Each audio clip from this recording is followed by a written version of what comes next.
Hello, everyone.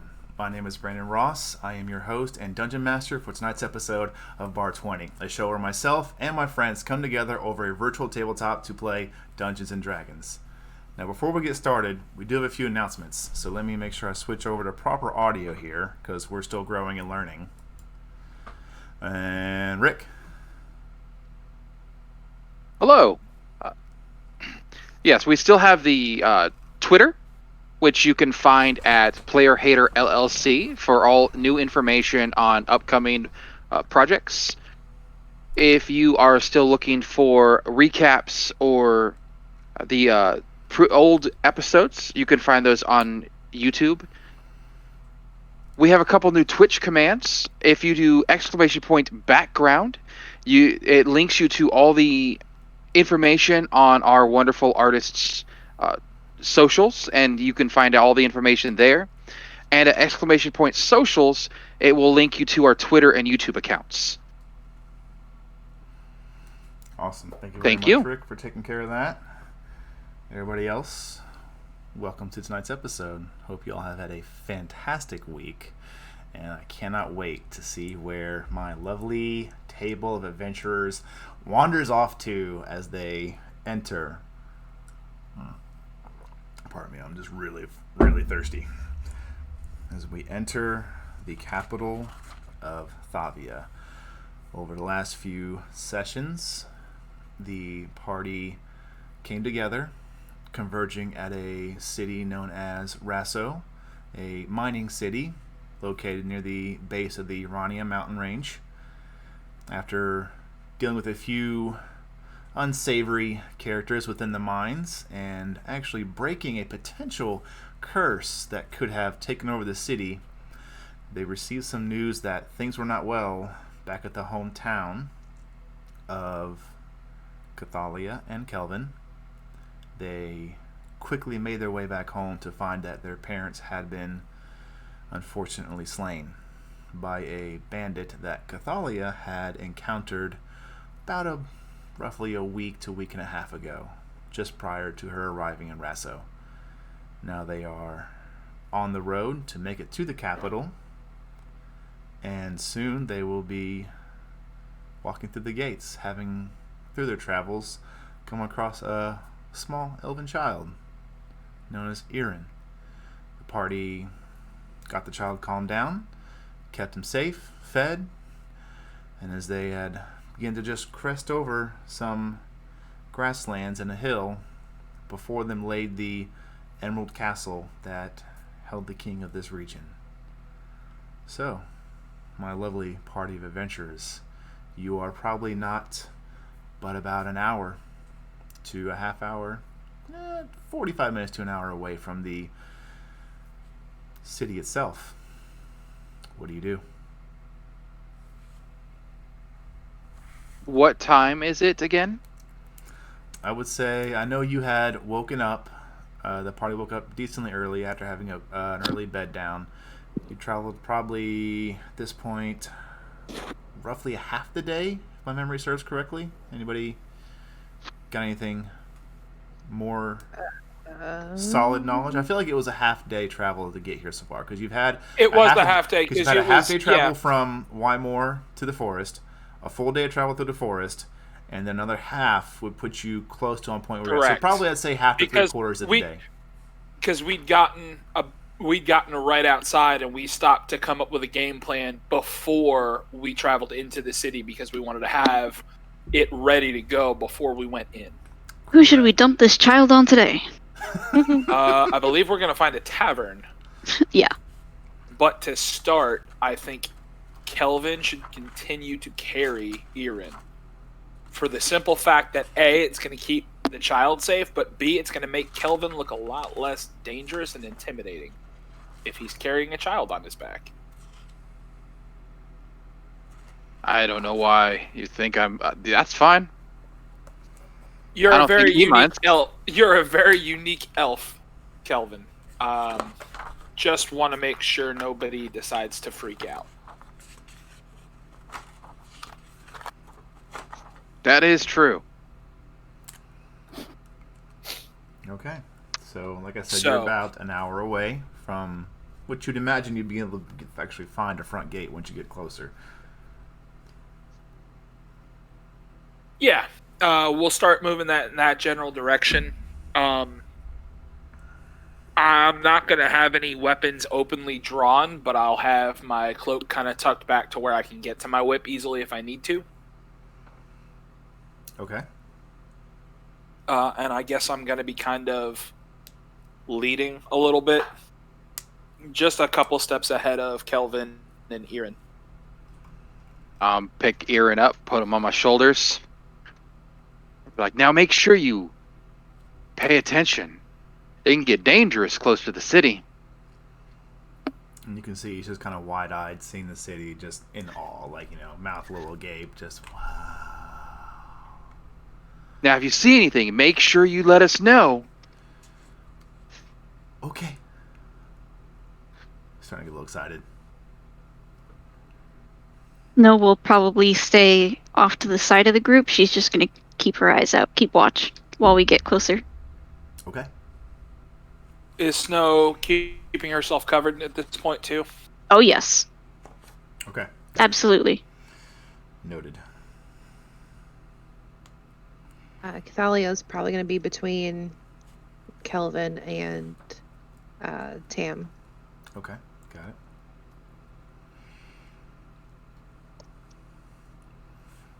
So as the party travels their last hour towards the walled exterior of the capital city, everyone give me a perception check. Ooh, hey, I can do that.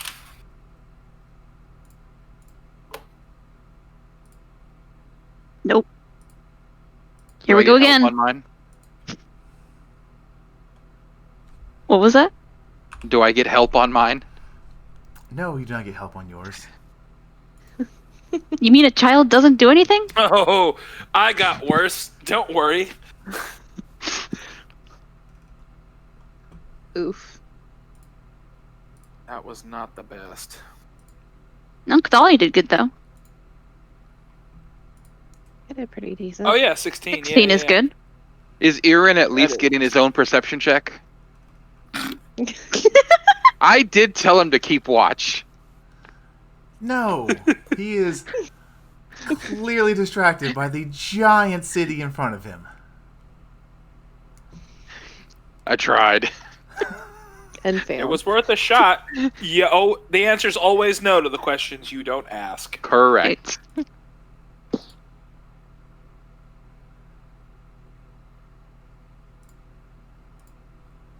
Just consolidate. Oh, that's great. Windows real quick.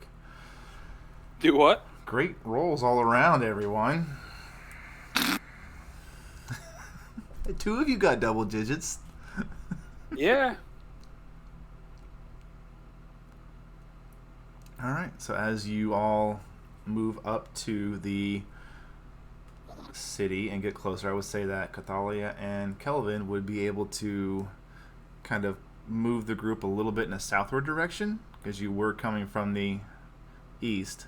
So as you begin to move that southward direction a little bit, it leads you to one of the main gates. And again, in comparison to what you've seen before as far as your knowledge of towns and cities, this is massive. It is the capital, obviously. The large emerald colored castle almost outlining the entirety of your vision, even though it is placed in the center of the city itself. Just its towers that reach almost forever, it seems. You're just taken back that men and mortals could build such things. The outer wall is made of a mixture of stone and wood, and as you come up on the southern gate, it is a large, probably 20-30 foot wide opening with these huge iron doors that open what would be away from the city but outward, almost fully pushed open and pinned down, you can see, by these heavy chains that go from the middle of the inside of the door and link to the wall itself to keep it open. And as you move up to this area, there's a bit of traffic. You know, you kind of have the passer goers of merchants and caravans and things like that. But you do see there is a notable position of guard presence at the front gate, wearing uniform, decently well-made leathers. One couple with a spear and one with a long sword, and the which you've seen at the town guard in Wymore. He has the sash over the left shoulder, denoting his rank.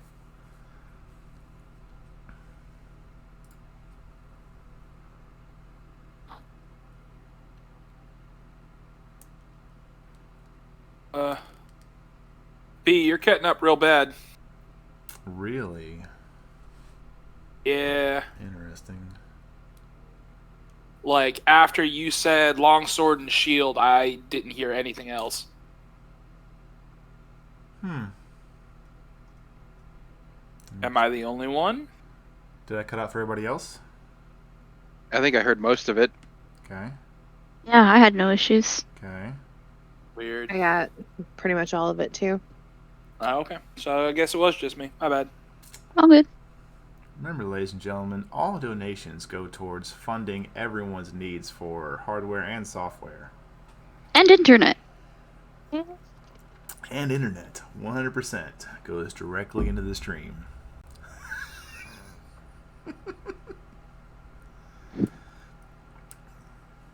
So, maybe if I just take it a little easier, it won't break up on you, Tamriel.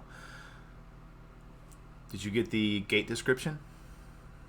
I got the gate description. Okay. I got up to the guards where it was, you were talking about the guards. Okay. And then it was, I mean, if that was the end of it, was talking about the longsword and the shield. I missed if there was anything else after that, I missed it. The only thing you missed would have been that the gentleman with the longsword and the shield, both of them put away for now, shield on his back, longsword sheathed at his left side. Only thing you would have missed is that over his left shoulder, he has the colored sash denoting his rank, he is of rank. You're unsure of what the rank is, but they just denote that amongst this that group makes here, that. You would be able to understand that that gentleman there is who oversees He's the officer. what would be the South Gate Patrol. Gotcha. Okaloke. Thank you.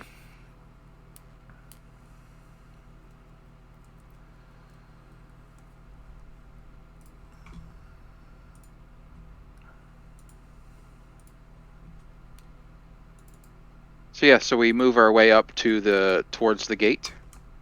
Okay. Yeah.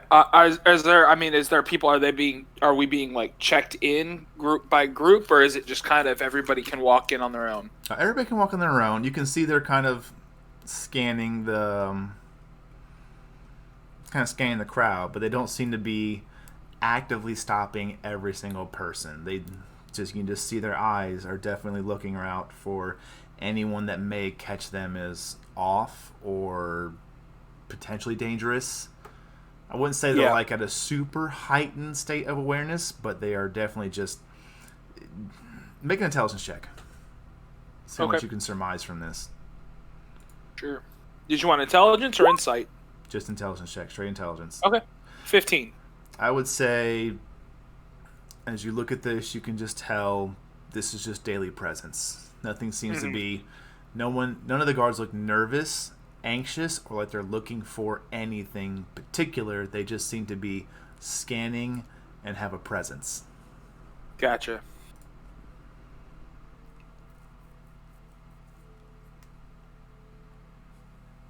Okay.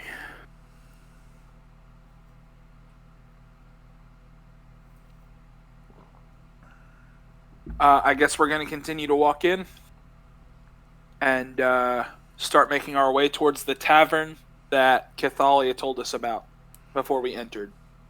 Okay. Which I can't believe I did not write down the notes in my notes what the tavern was called. Were we talking the good one or the one? The good one, because we've got some cash. Immortal Meadery. Immortal Meadery? Yes. Thank you. I guess we're going to start moving that way. Okay. So Cathalia kind of takes point here, and as you walk past, the guards As we're walking. recognize you, or they see you, and they kind of, you see their eyes kind of narrow a bit, but none of them stop you.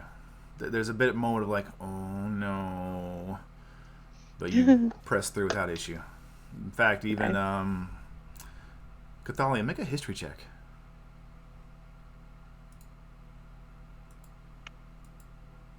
Ugh.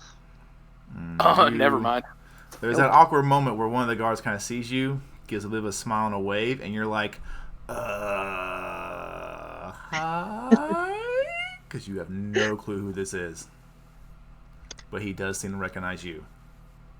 Do I see her look of confusion before she waves back? I would say, with your passive, yeah. I'm going to kind of chuckle to myself and just keep walking. Okay. Cathalia taking point. It isn't much of an issue. She moves you, and she hasn't really. You kind of get the feeling that as she leads you through, she's mostly on what would be the roads nearest the outer wall. She doesn't seem to take you anywhere too deep into the city, as you have not ventured deeply throughout the city. Most of your experience here has been to bring somebody here, get a quick night's rest, and head home in the morning. Right. So after about not even 5 to 10 minutes of walking through down these streets, and it's all well made. Not every street is cobblestone, but most of it is. Most of the buildings are upkept, fine lumber make, mostly human, it's a little bit of elven in design.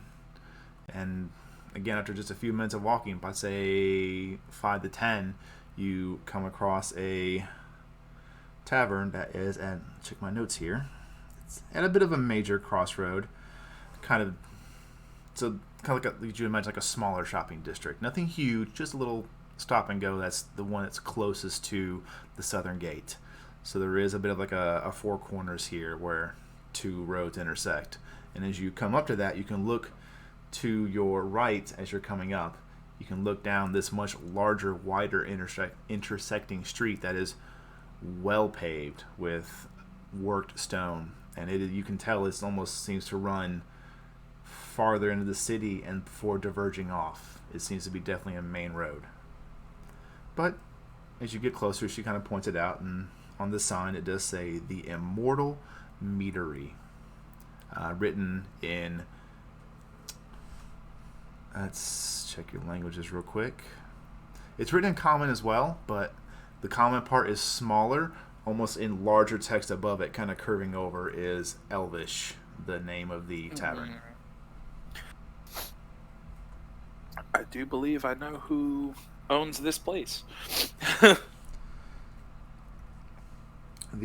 guess we're gonna do what? The tavern itself is a brick 2-story building with a kind of a white shingled roof that you did see from a distance, with kind of this moss-covered walls.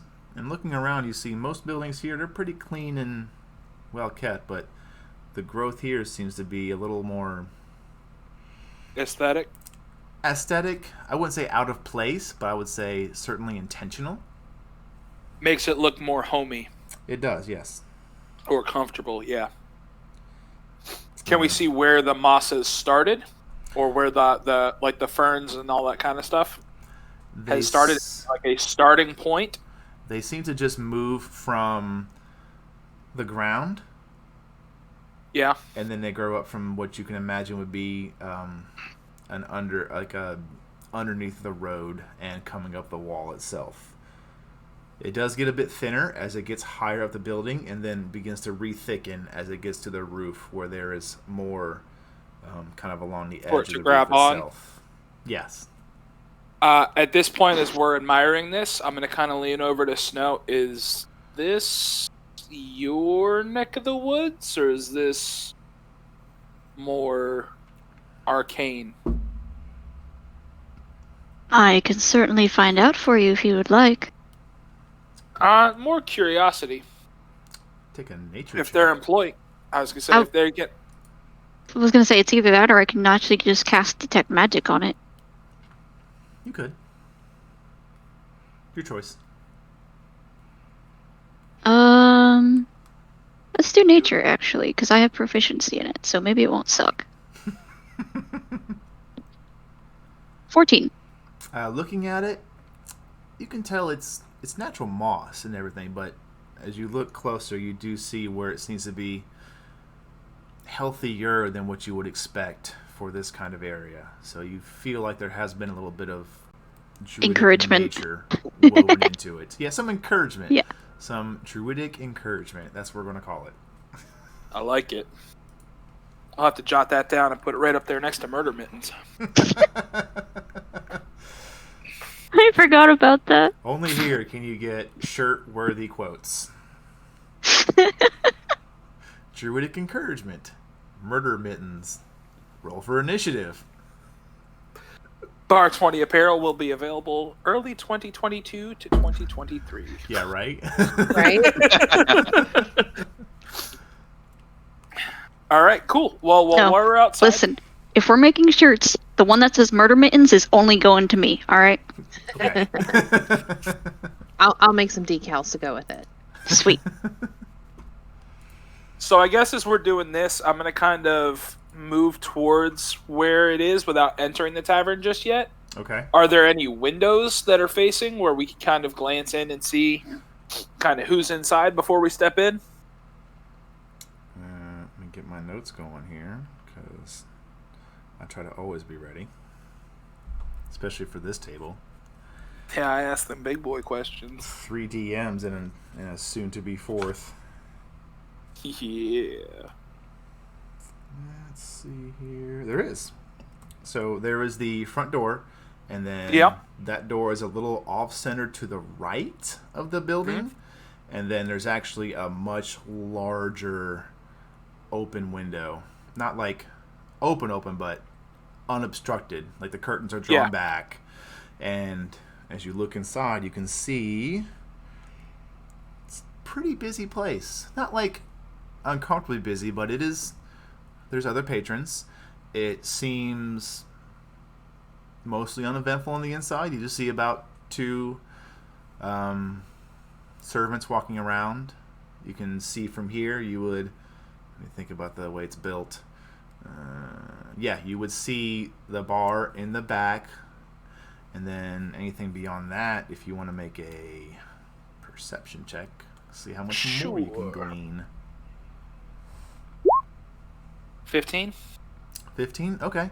Yeah, you're looking in, and you can see behind it, you do see what appears to be a human male behind the bar itself, with 2 human servants, male and female, plainly dressed, walking around, making sure Cook's taken care of. There is a bit of a fire off to the side a bit. Mostly seems to be for some sort of cooking needs and less for warmth.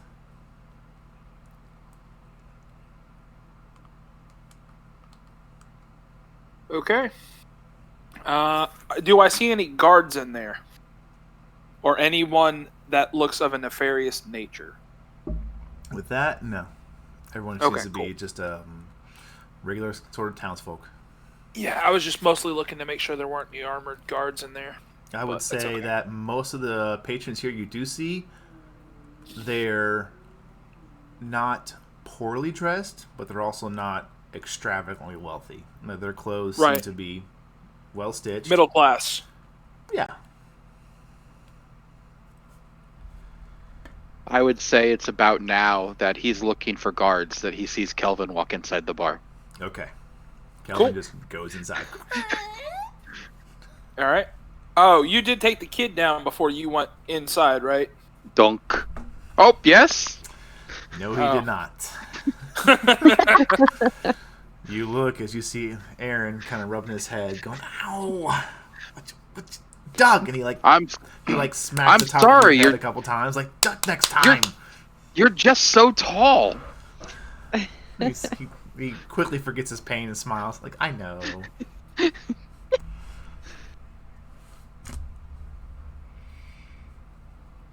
All right. I guess I will follow in behind. Is everybody going inside? Yes.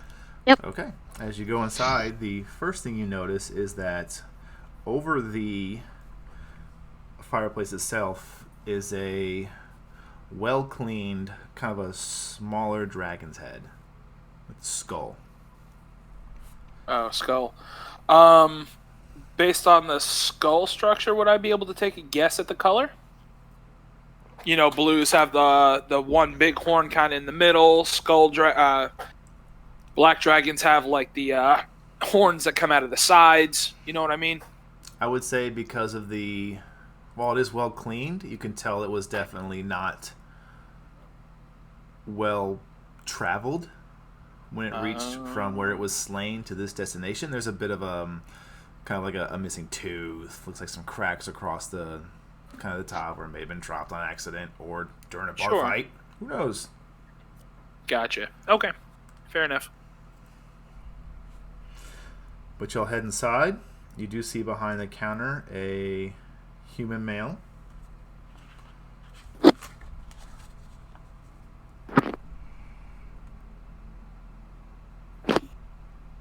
I guess we're gonna approach the human male behind the counter.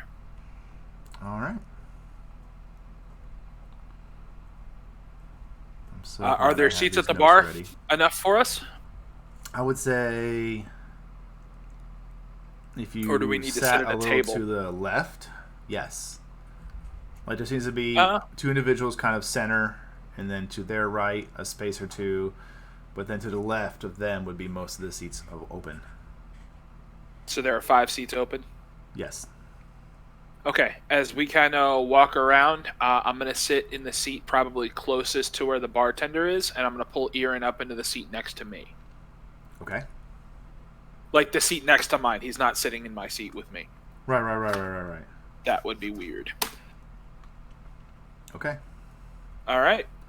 You can see that the man behind the counter kind of looks at you, gives a smile, and then as he approaches, he looks over the rest of the party. He's like, And he'll approach you first, Tamriel. You see let's see here. He mostly has like kind of a pastel colored tunic. Okay. Simple trousers. He does have kind of silvery-ish looking hair. Perhaps it's just dyed. Doesn't look natural for sure, but it is kind of in these thinner dreadlocks, but not like messy or terrible looking. They look well made and kept dreadlocks, but they are in that like that tangle micro of braids. hair. Yeah. Can I guess an age by looking at him? He looks about middle-aged. Okay. He walks up to you. I'm gonna. Hey, how's it going? I'm gonna say. Pretty good. How are you? Just fine. What can I get you all together here? Yes, all together. And then I'm as gonna he reach looks over over. the party, he sees Cathalia. He's like, you can see he's trying to find the name as he looks at you. Then he points to himself, Gregory, and then he looks to Cathalia. Oh yeah. Right, Cathalia, the guide from Yeah. oh gosh, Zlowood? No, not Zlowood. Where were you from? I know this. We're, I know this. Wow, I already forgot my hometown. Wow. Okay, as you he's got doing your as he's hometown. doing that, I'm gonna use my finger and kind of draw a W on the bar top, and then slowly draw a Y. Is this for Gregory to see? Mm-hmm. Make a sleight of hand No, check. I know it. I just my brain is like, nope, we're not doing it. Yeah, that definitely beats her. It chirped like it did it. He kind of sees you drawing, and he kind of nods. Why more? Yes. Well, it's good to see you again. Return customer from my fine establishment here. What can I do for you today? And then he kind of looks at the rest of you. You traveling with all of these folks? You guide all of them? Yeah. This is my brother, and I point to Kelvin. And Hey, these how are you my doing? friends. Uh, We realize he is a very unique elf. elf. Elf? Yes. That's an orc. He's And an he elf. points to Gelvin. And I say, he's an elf, and I wink. Right. As long as you're paying the fair price, and there's no troubles, your brother be fine. No troubles at all, Gregory. I'm Tamriel, and our last companion there is Snow. She'll Good. just wave. He waves back. Hi. So, Right, so you're We've leaving gotta- all these folks here. I'm sorry? You let all these folks here. Yes. Wow, you're gonna be staying for a few days. Do you need some rooms? I kind of look at the rest of them. How long were we planning on staying? we do have some business in town, probably no more than a few days. Can we renegotiate then? Well, if you need a room tonight, I'll need to know so I can get Yes, it a room for for you. at least tonight and tomorrow night, if you Okay. don't mind. 2 Yeah. rooms would be great. All right, I would say for this,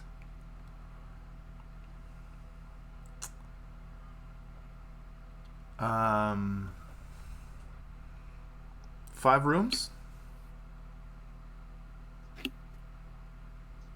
2 rooms, please. If you have rooms with multiple beds. You see, kind of, 1 second, and he kind of walks down to the other side of the bar, pulls out a ledger, opens it up, starts thumbing through it. I've got 3 rooms. They each got 2 beds. Everything else is a little full up right now. I think we'll be okay with 2 rooms if you're okay with that. Yeah, 8 silver a room. 8 silver a room. I will pay him enough for 2 nights, so 32. You're covering everybody's cost.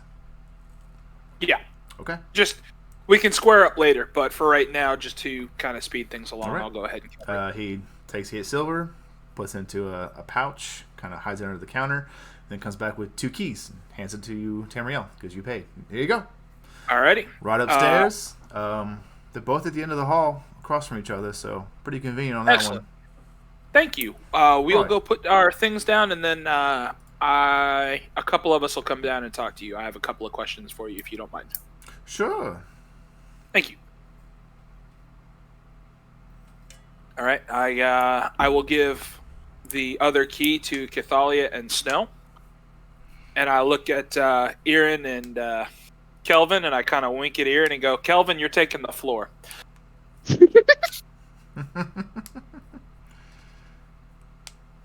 Yeah, and I'm just kidding, man. We'll figure it out when we get up there, though.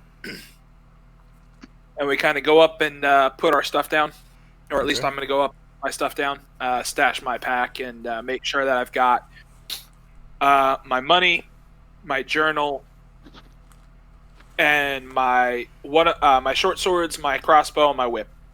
I'm going to leave the spear in the room with the rest of my pack, and I'm going to make sure I've got my thieves' tools on me as well. Okay. I'm gonna see him go through all of his stuff and be like, "You carry a lot of stuff with you." Got to be ready for everything.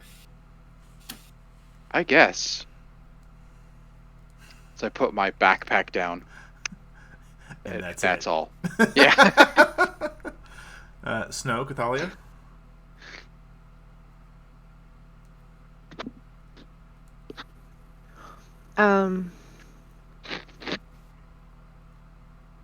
I put my bow away, Okay. but I make sure that my 2 little daggers are like hidden in my boots. Okay. And then I just kind of set my backpack on top of one of the beds.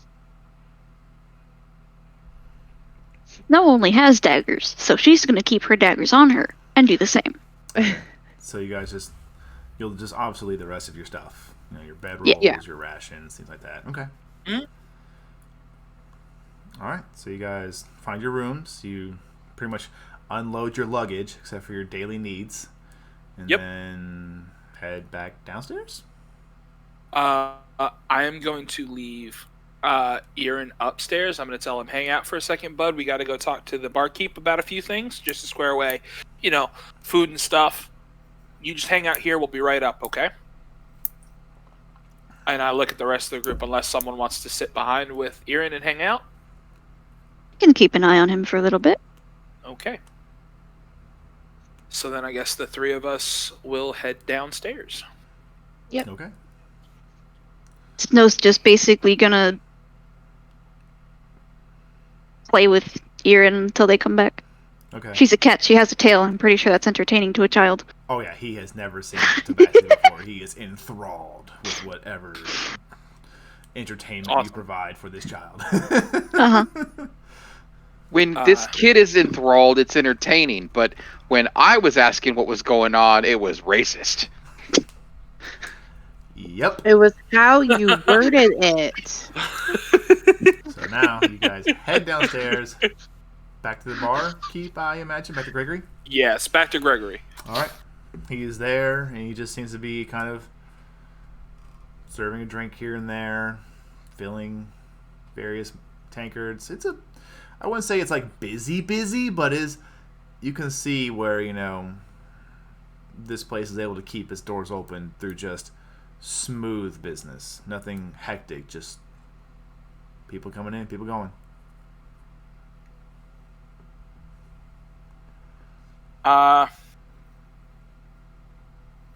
So before we quite get to Gregory, maybe in the stairwell, before we kind of come down fully into the room, Okay. I'm gonna turn and look at at Cathalia and Kelvin and be like, all right, so we're gonna play this out like we found the kid, because we did. His parents passed away and we're looking for his uncle, right? Yes. That was okay. I'm just making. It's better if we're all on the same page, because the last thing we need is to cause suspicions because someone thinks it's weird. Yeah. Did we get a name on that person? Do you remember his name? Uncle Taine. Taine. Taine. How do you want to pronounce that, B? Tane. You were correct. Taine? Okay. Okay, cool. I just wanted to make sure. Yep, you got it. All right, so we're going to go ask about dear old Uncle Taine. And then, so we're going to walk back down. And I'm going to move towards Gregory and kind of retake my seat. And I'm going to assume the other two sit closer. Yeah. Okay. Yeah. Yeah. You sit down, Gregory walks over. What can I get you? We've got the house special. Or drink at all. Drink, food. What do you need?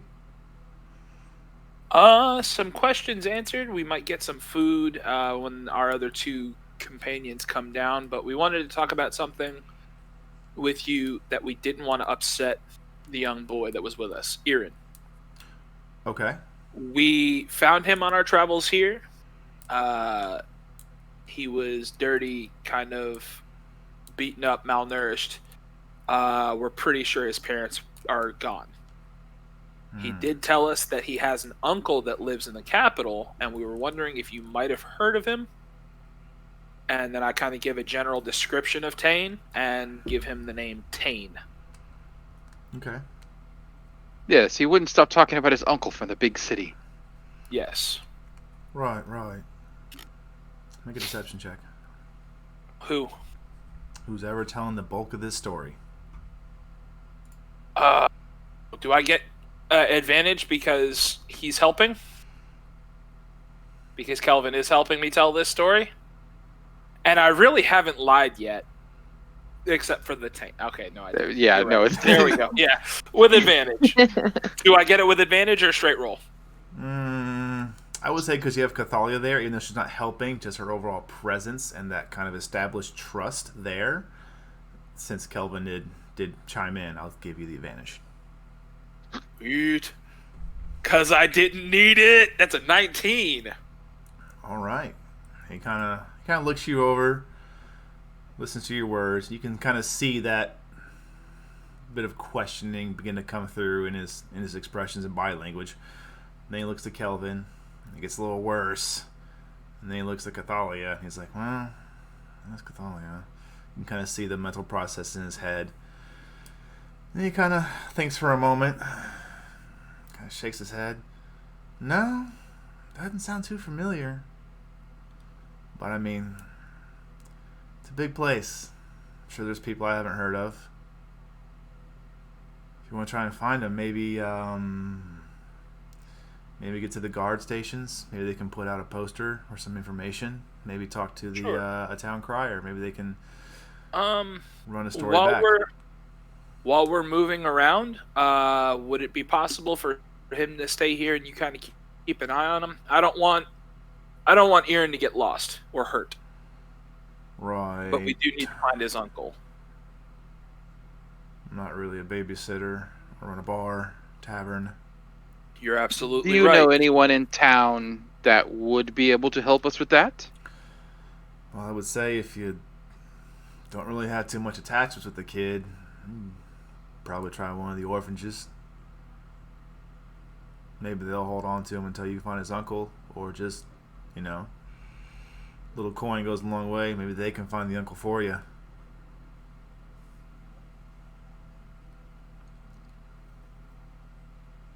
We didn't think about that. Maybe they can find him for us. You are a very smart man. Well, look around. Doors are still open, aren't they? Yes, they are. I bet it's not just your cunning wit that is bringing these people. A round of drinks for me and my friends. Oh, that'd be great. For that, let me pull up these prices again. I'd say silver per drink. It's just a drink. It's not with drink and food. It's just a drink, so I'll take that into account. So 1, 2, 3 silver. I'll put 5 on the bar. Oh my. Right this one. Right. And he scoops it up. You can see he puts 3 in one pouch and 2 in a different pouch. And then he brings out three mugs of, I wouldn't say questionable liquid, but certainly a crisp, kind of a brownish liquid. There you go. This would be, check here. I'm going to pick it up and take a little bit of a sniff before I take a sip. It smells rather sweet. Is it clear or is it kind of murky? It is clear, but it is also brown, so you cannot see the bottom of the mug. But not right. I can't see through but it's not right. I'm still able to see floaties. Into it. There's no floaties. Yeah. It definitely seems clean. Yeah. I'm going to take a sip. Is it a cider or a mead? It is a mead. But it is cool, and it is delicious. I'm going to smack my lips a few times, and I'm going to take a deeper gulp. Okay. It goes down easy. Awesome. That's dangerous. You can see nods a little bit. Sure is. How special.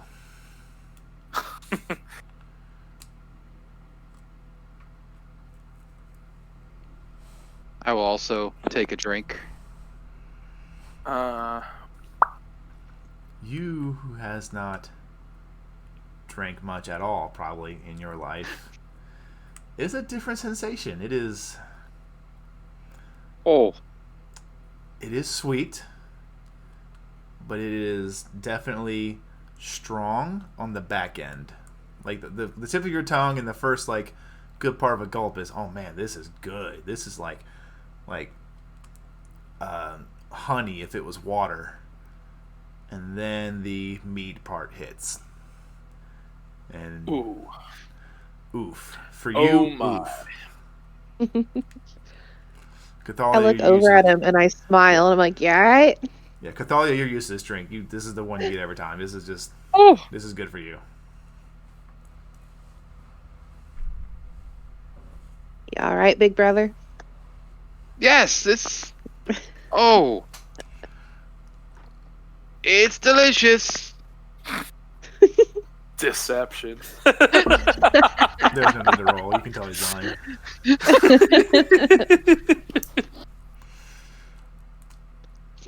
You get used to it after a while.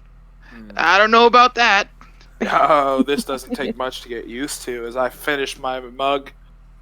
All right. About what time is it by now? I'll say by the time you got here and traveled, it's beginning to get to where you can tell it's evening. Like, it's later in the day, but it's not Right. like dark evening. It's just now beginning to get a little less sunlight, especially here where you are within the city.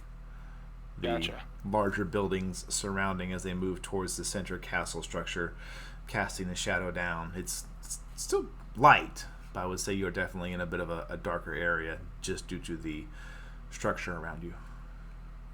Okay. Well, we are going to thank you for the information. We will certainly take that into account, and we'll probably start our search in the morning. We're going to go touch base with our partner, and then probably the 5 of us will come down for dinner. All right. But thank you, Gregory. I appreciate the answers you had for us. Absolutely. I'll make sure to prepare And- some extra meals tonight as he kind of eyes over Kelvin. That's a good answer. Okay. So that business finished up. I'm gonna before we leave, I'm gonna leave one more silver on the bar. Okay. Say, could you send one of these up to my friend? Sure. And he takes a silver, kind of. Hey! Hey! And he kind of hauls over one of the other servants. One of the guy answers first. Plainly dressed, brown hair. Here. And he hands the mug to him. Upstairs, one of the rooms to the left. The guy nods and doesn't really like cut you guys off, but definitely like moves with a purpose beyond you. Yeah. Yeah. Understandable. Then a So it's few moments, snow. Hmm.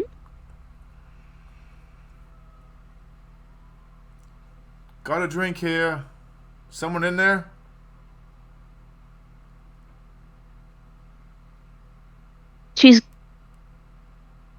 We're still in one of the rooms, right? Yes, Mhm. you are. You two are. Yeah. She's gonna kind of just motion for Erin to stay on the bed and walk over to the door, pull it open a crack. And you just kind of... You see his face, and then directly below it, you see the drink. Someone paid for this. For you, I guess. Your compatriots.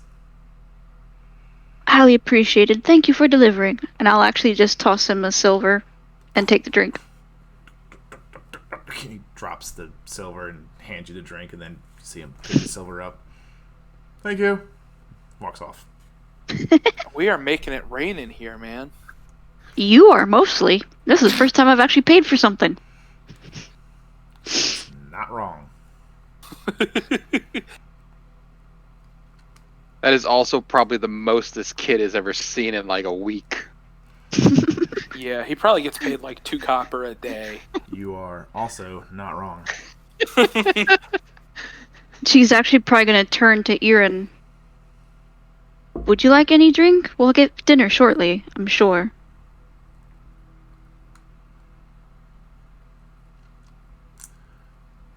He just kind of looks at you and shakes his head.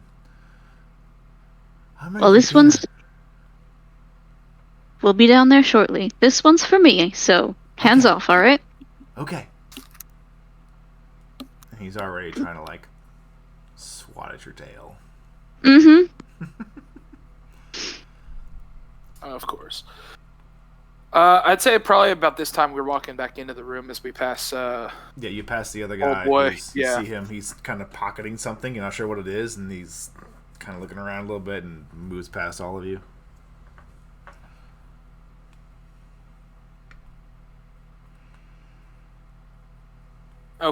Okay, so I guess we'll all head into mine, Kelvin, and Erin's room, where Snow and Erin are.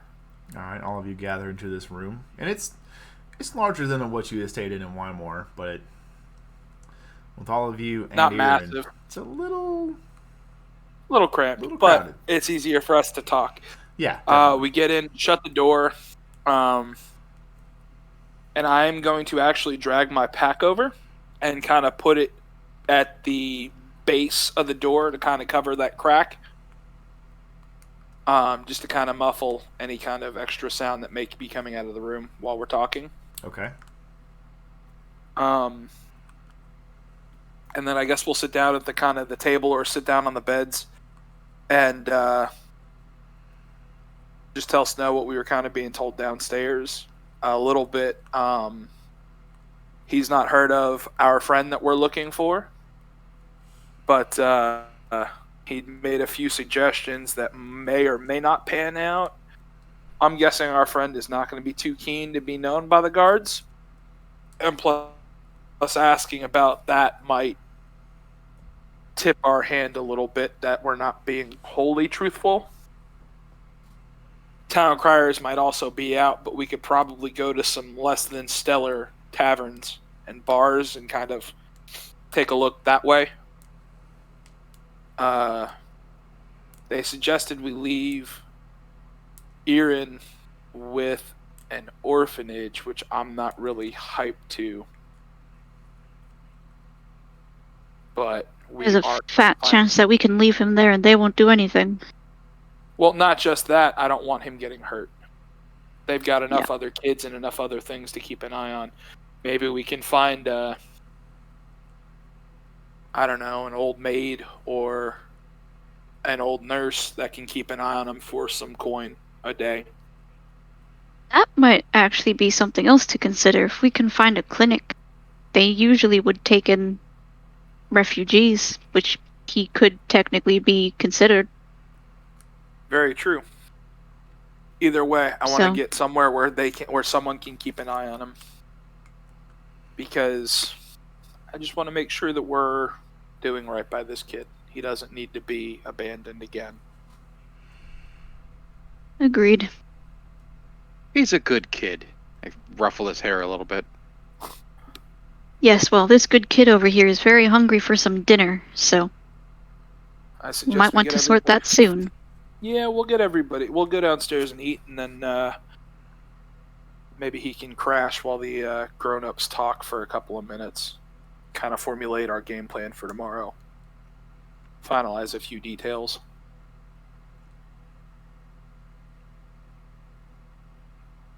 So I guess we're going to head downstairs and grub up. Okay. Everybody heads downstairs? Mm-hmm. I'd say this time we probably find a table. Okay. Yeah. And I would look for one that's big enough for all of us to sit at, that's not going to be in the center of the room, kind of towards the corner. Okay. Or we're a little bit out of the way. I would say... Is that doable? I would say in this instance, who would be the first two down? Probably myself. Probably me. Okay, both of you give me perception checks. Oh, God. Oh, God! Tam, as you come down, you're like, wow, there's a lot of people here. Like, this place has started to get a little more busy and packed. Cathalia, I do as you not come like down, people. you look around and you can see one table off in the corner that looks to be large enough to hold all of you. But as you do, there's as you see another couple people come in, and they also look at the same table and begin heading that direction. Oh, I am going to move fast. To what? You are enthralled with the business. Oh, God! Cathalia, you have noticed this. I So book it. many people. You book it? I book it. Like, power walking. You power walk it Try there? to get the table. Yeah. All right. What's everybody else doing? You start seeing Cathalia like, and just like starts booking it towards the corner. I'll This grab happens to Erin. be the Table at this farthest point? corner. At this point, you'd be like, "What's she walking toward? Oh dear!" Oh God! Get I'll to the take- table. I'll take Erin's hand and just kind of like almost drag him, but make sure that he's actually stable and pull him over. Okay, he's like, "Ah." Sorry, little one. I am Oh, going it's- to move very quickly towards my sister Okay.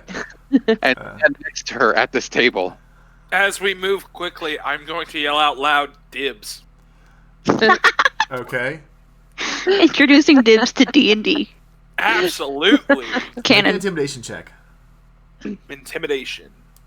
Oh God. Oh God. 13. Let me Eh. get my dice roller up here.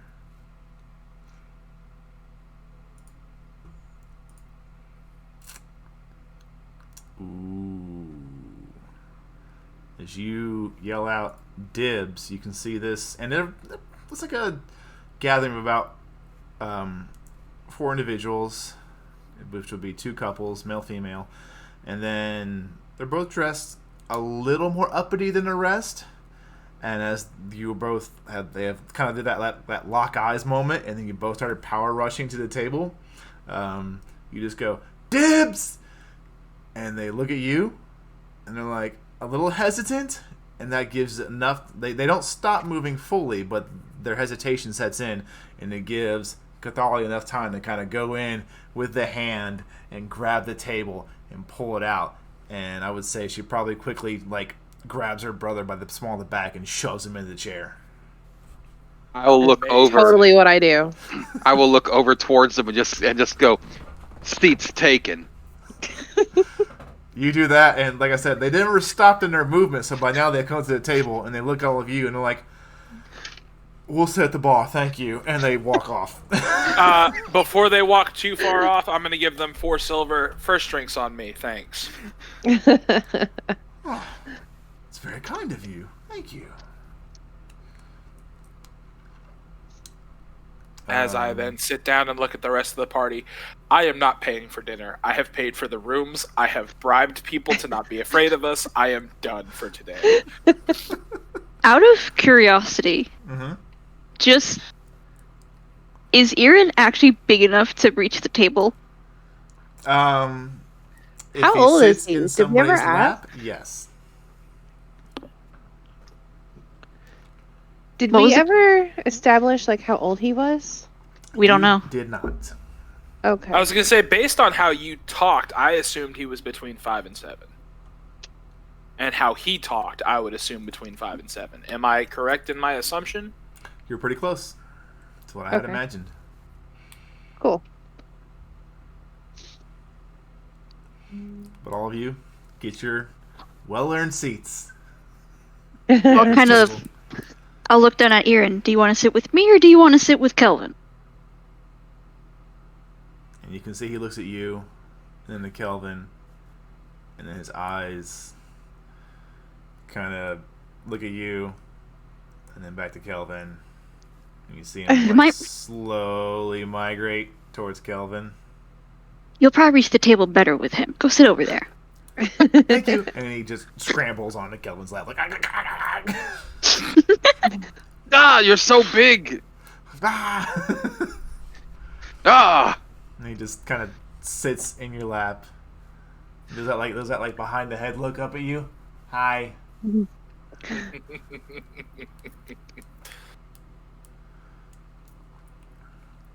How much would it be to feed all of us, including the kid?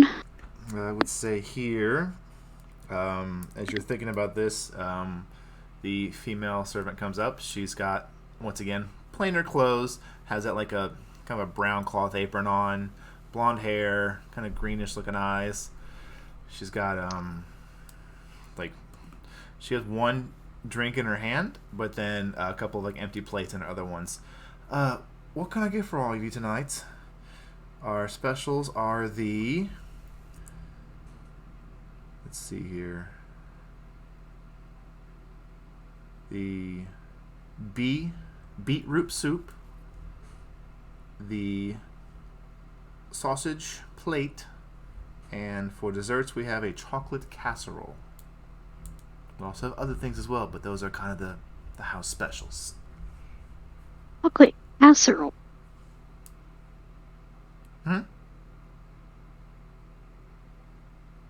Doing some research. Okay.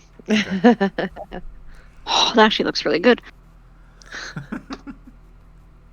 It's chocolate. I can't resist. I had to see it. Snow will probably take the Okay. sausage for herself. Okay. That'll be 4 silver. Okay. Comes with a beer. Or for a little more, whatever you want. Beer's fine, thank you. 4 silver. And the rest? What do you guys want? Do the sausage plate and the chocolate casserole. Okay. I will skip the chocolate and go for mead, but sausage does sound good. Okay. So for Cathali, it'd be combined 8 silver. Okay. And then for you, you're going with just a sausage burger or a sausage platter. Who, me? Yeah. Yeah. Beer or house special? House special. 6 silver. All right. 6 silver. All right. And the other two? She looks to Aaron, what would Kelvin. you like? He's like, chocolate.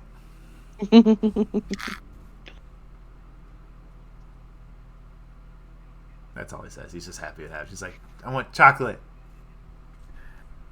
We will What about have. for dinner? We will have. I definitely want some of the beetroot soup, Okay. and we will share. Bring 2 plates of the sausage, Okay. and then some chocolate for dessert. Okay. Any juices or milk? We've got milk, yeah. 2 glasses. Okay. Say 1 gold, 2 silver. Okay. I'll pull mine out. Okay. Are you paying for you and Erin? Yes, I shall do that. Snow will cover the rest. Okay. Okay. Sweet. Thank you.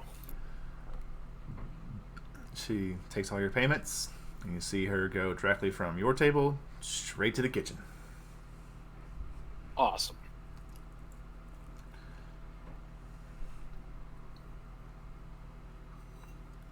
Snow's gonna gently lean over to Tamriel. At least now I don't feel like so much of a freeloader. Thanks. You're not a freeloader. You're more than helpful in other ways, but I do appreciate it. I'll say about this point, as you all are just kind of sitting around having some conversation, you do notice that with the dinner time festivities here at the Immortal Meadery, it seems that the clientele has also kind of improved a bit. Like, they weren't like poor before, but now you can tell they're on the higher end of business and wealth. Not quite, Upper high middle lords class and nobles, merchants. but yeah, they're definitely, most of their clothes seem to be custom made, or at least very well tailored. Most of them are wearing finer things, jewelry, things like that. These are business guys. Suits and ties. Essentially. Yeah. Can I look around and see if we're being watched? Sure, make a perception check. Oh, dude, I yelled dibs at the top of my lungs. We are definitely being watched. You are 5. busy playing with Aaron. I'm probably he's still trying to squirming. figure out how much of his plate he's gonna eat so I can have the rest. Yeah, he's squirming. He is just a little too So excited excited right for chocolate. now. Yeah, Oh yeah. This you're trying kid is to keep him bouncing still. off Like, the wall. no, don't, stay here. You can't have any chocolate if you don't have dinner. He just makes that like This- that puffy face where they hold their breath in and look down a little bit. Yeah, that I mad lean pouty over- face. Mad I pouty give him the face. mom Look look. at him and kind of meet his eye. I agree, and we don't negotiate with terrorists. I Oh my lord. give him the mom look that my mom always used to give me. Okay. He still pouts, but it's less pouty now. Acceptable. So, overall question, not in the game. We're keeping this kid, aren't we? Oh, we are starting Yes, we have to. the mobile orphanage. Mobile orphanage? Oh, You do- my goodness. You do realize that these children have like 8 hit points. If they get touched, they are fucking dead. Hey, you are so You generous. think they have 8? I think it's like They are 5 actually. numbers. It is single hit point. This kid is gonna drop. Um, At most, this kid's got 2. I mean, this kid's dead. If he says roll for initiative, and the kid is dead. we are already in saving throws. Yep. I would say honestly, I would like to keep a closer eye on him. We could probably drop him in Wymore. That might not be a bad idea. He Might is be- Might be good for the people as well. Have somebody to take care of. absolutely. Maybe Luke needs a kid. Luke would be terrified of a child. I'm gonna go ahead and call that right now. You never know. He's also Depends how works- your persuasion rolls go. He works graveyard too. How's he gonna raise a kid? Oh. It's Aaron would 2020. probably He can be whoop a his single ass, dad. too. All right, so About, let's Uh. say, 20 to 30 minutes go by. You're starting to wonder if she forgot your food orders. And then she comes out with the other kind of tavern runner. And they both Yeah. bring you several platters of several food. platters of food. Yeah. You drinks, your sausage platters have a wide variety of different kinds of smoked meats, cooked meats, some dried. It comes with like this bread and this very nice like juice that seems to be, it's almost like in like a something between a bowl and a plate. It's just kind of a rounded up, and you can see where the juice is gathering at the bottom. That imagine what the bread is for. For the Oh my beetroot God. soup that comes out, it smells amazing. It actually has a bit of like a kind of a tuber vegetable just soaking in there with some roasted apples kind of floating around as well. It's a bit of a darker, kind of a brownish looking soup, but it definitely seems hearty for sure. Oh, yeah. And then I would say she doesn't bring out dessert yet, but she just looks at all of you after the gentleman, her associate leaves. All right, well, anything else for y'all? Just let me know. Thank you very much, and I'll toss her a silver. Hopefully that'll keep us near the top of her priority list tonight. Well, thank you. My name's Danielle. If you need anything, just holla. Thank you, Danielle. And she kind of pockets it into her apron and goes off to check her other tables. Quick point of order. Mm-hmm. How's the milk? It looks fresh. It's actually, as you kind of look at it, there's nothing crazy on top. Do you taste it? Yes. You take a poison. little, which you would equate to a baby sip, and it's cold. It's delicious.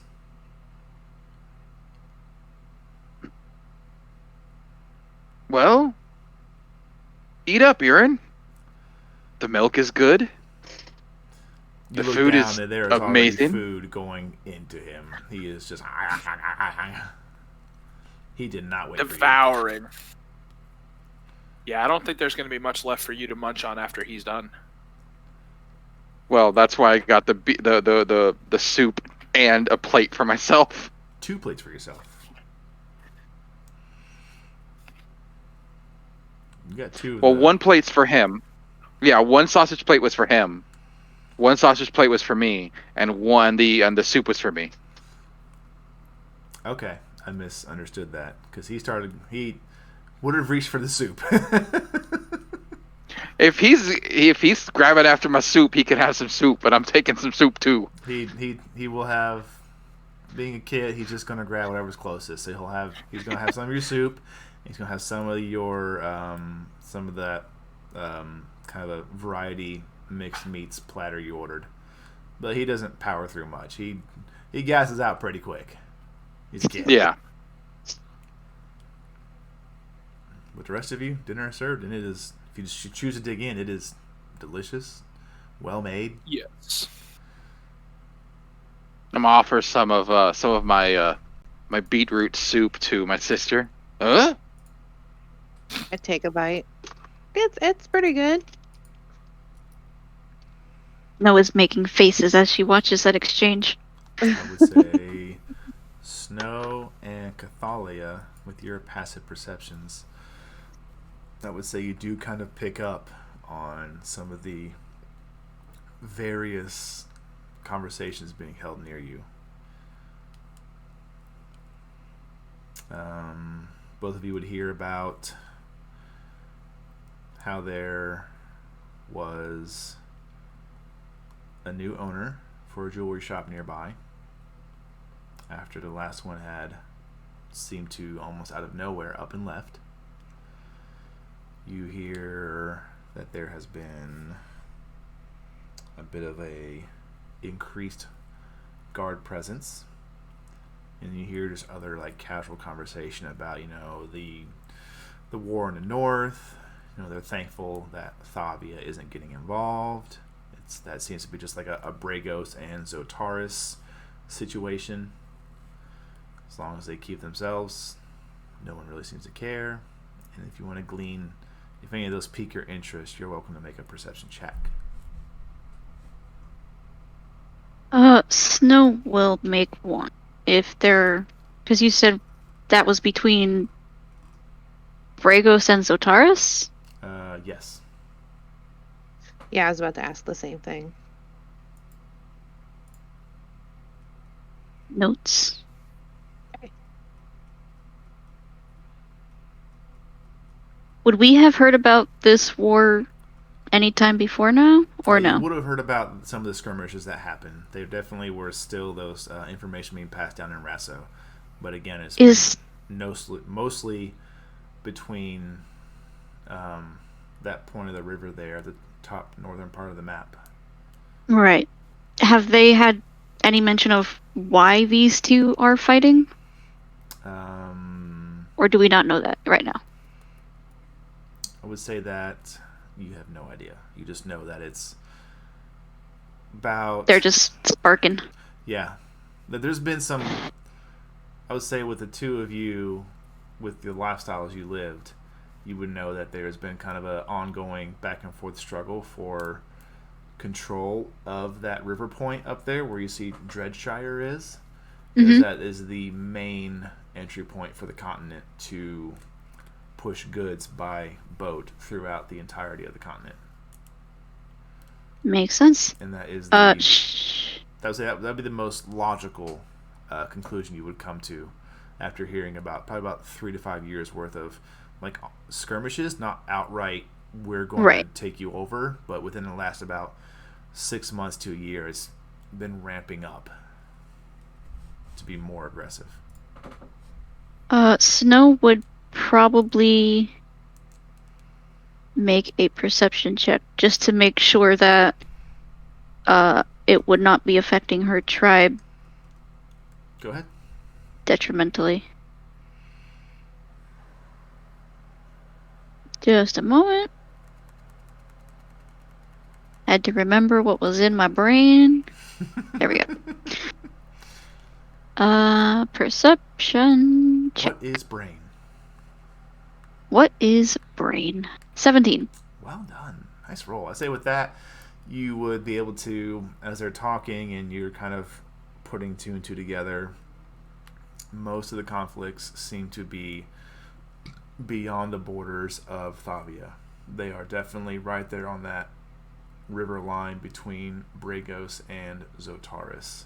Mostly right around Dreadshire. They actually do mention Dreadshire being under control of Bragos now. Okay. Previously, you Cool. would know it was under control of Zotaris. Thank you kindly. Yep. But all of you have your meals. Yep. Say about an hour to hour and a half has passed, just waiting, conversing, and actually eating. We're getting into evening itself. The sun is set. I would say you do kind of notice someone goes by with a torch and is beginning to light various kind of like street sconces.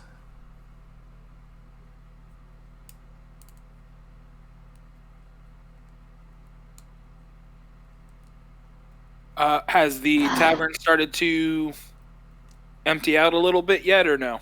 A little bit. There's still a few that are having conversation. Their food has been finished, but they're just seem to be just winding down from their day. Gotcha. Yeah, like a local place. I gotcha. I'm gonna try and kind of keep an eye and see if anybody else is kind of watching others. Does that make sense? I'm trying to see You if know, looking for people that are looking for other people. Does that? I feel like get what you're going with here. Go ahead and give me a perception check. Yeah. Not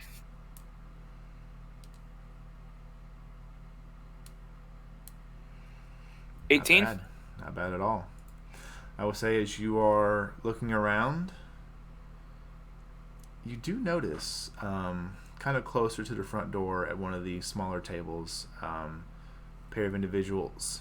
They're not hooded or seedy looking at a glance, but upon a little further inspection, you do notice that tunic doesn't quite fit right. It's a little baggier than what you would expect. The other one seems to be kind of out of place, just with his physical demeanor. His clothes match, but I would say through this way he's looking right about the room. Both of them, He doesn't look comfortable in his clothing. Correct. Now you said their clothing matches, but their demeanor doesn't. Right. Have they noticed me noticing them? Are you trying to not be noticed?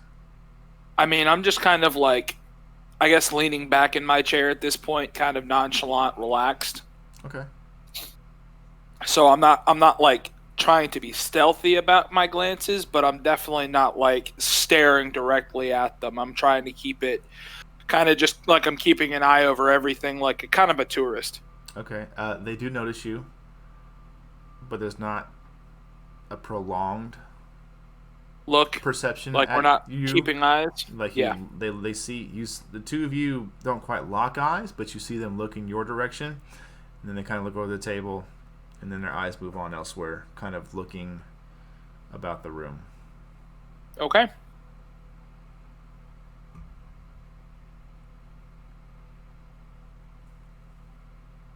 All right.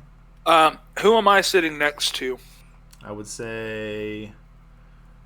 We didn't really say when we sat down. Right. I would say to your left would be Kelvin and Aaron, and then to your right would be Cathalia, because Snow I'm gonna was kinda- next to Kelvin.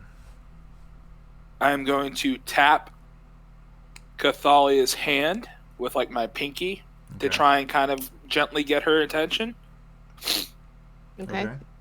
I And know. then I'm going to lean forward and yawn and act like I'm just kind of like stretching for a second as I kind of like nonchalantly point at those two. And then kind of resume my relaxed kind of gaze over the whole place.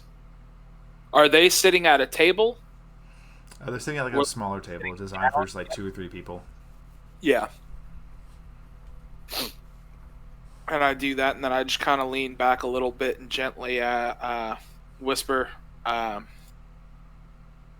what kind of read do you get off of those two? I kind of I look without looking. Like, does that make sense? Like I don't know how to describe it. I look over, I guess, but Okay. I try to not make it obvious that I'm looking at them. Right. Say. Give me an insight check. 17. Nice. 17. Very nice. Good rolls tonight, guys. Well, For the most part. Balance is everywhere. Remember that. The dice giveth, the dice taketh away. Indeed. But Cathalia, as you kind of look over and trusting your gut, definitely seems like they're playing the part of fitting into this establishment with their clothing, the meal they've had.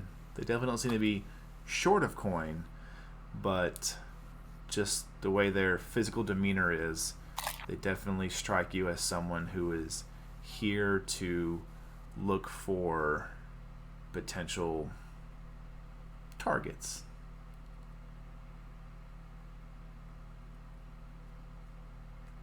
Okay. Kind of how you would, and being a ranger with your background, you would know that, if you're going to catch a quick creature or a cunning creature, you would take some time to understand its terrain, get a feel for it, and then you would go on your hunt. So this is oddly comparable to that. They seem to be here just to get a feel for the environment, to see if they could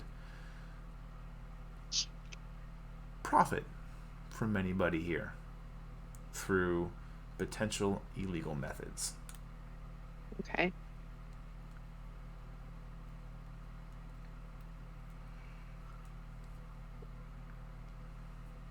I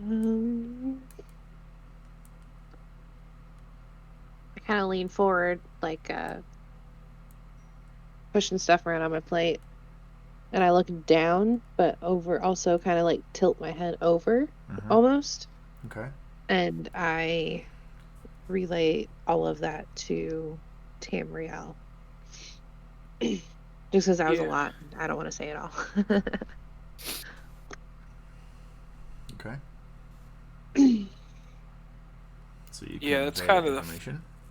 Yeah, that's kind of the feeling I got too.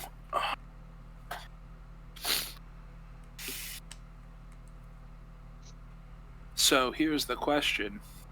As I kind of lean over and I hold up a finger to Kelvin and Snow as I kind of whisper to Cathalia, do we let someone else play the bait, or do we bait them ourselves?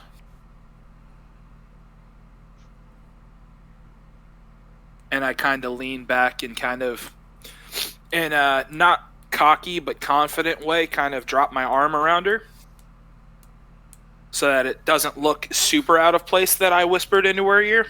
Okay. Are you saying that to just Cathalia or to everyone? Yeah, no, just Cathalia, as I kind of hold my finger out to you two. Yeah, we'll double talk checking. about it in a second. Yeah. That's what I figured. I kind of lean in, and it's like, and I say, which do you think is the better option? I kind of lean back over. Easier for us to hunt them if they're focused on someone else. Quick, can I roll an insight check to see if Tam is hitting on my sister? Yes. I will cannot roll hear deception on that. No, you can't.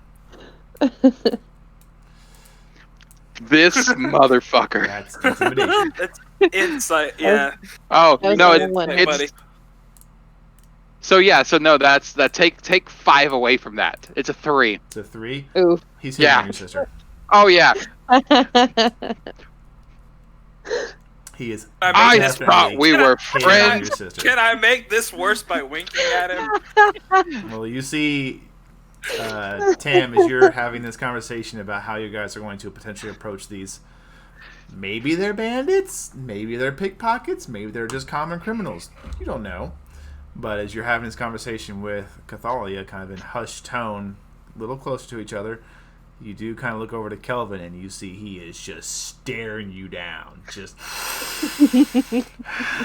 Rage and anger in the eyes. oh yeah. Are his tusks pointier? Fingertips on the table, knuckles getting white. Kelvin, you okay, buddy? That is my sister.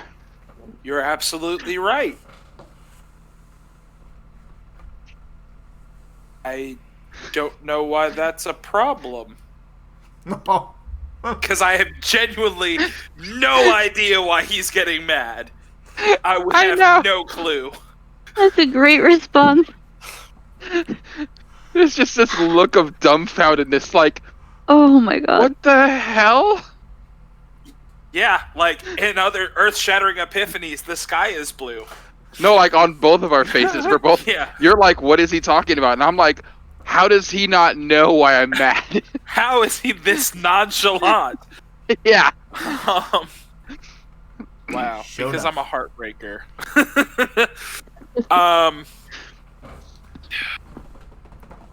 I'm gonna lean back over. Maybe we should continue this conversation upstairs. This And I guy say here. that to everybody. Okay. I'm dying. Does Oh my anybody look God. back? Do either two of you, Tamriel and Yeah, Cathalia, look my back? eyes Yeah. have stayed on them, except for when I glanced over at Kelvin. Like, you mad, bro? Okay. You glance to Kelvin, and you guys have that kind of weird, heated but not heated exchange. Like, you're confused, he's heated, and there's a little bit And longer of a confused. stare. And then you look back, and they're gone. Son of a. There's a little small stack of copper coins, and there's a stack of coins on the table, and you see the door as it goes clunk. Oh, we've been made. Damn it. I am going to try to move to the window. Okay. Is there a window in the door? No. Can I get to the window and like kind of try and glance out without being obvious in the window?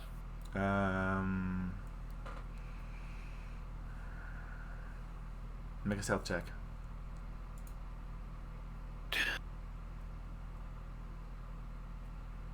I'm supposed to be good at those. There we go. You watch as Tamriel kind of gets up and maneuvers his way through the kind of main tavern floor.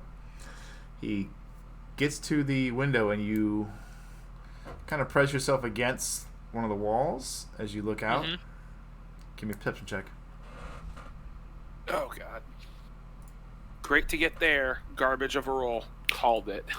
You're That's a looking 7. around. There's a few people on the street, but they all look the same. They're not it.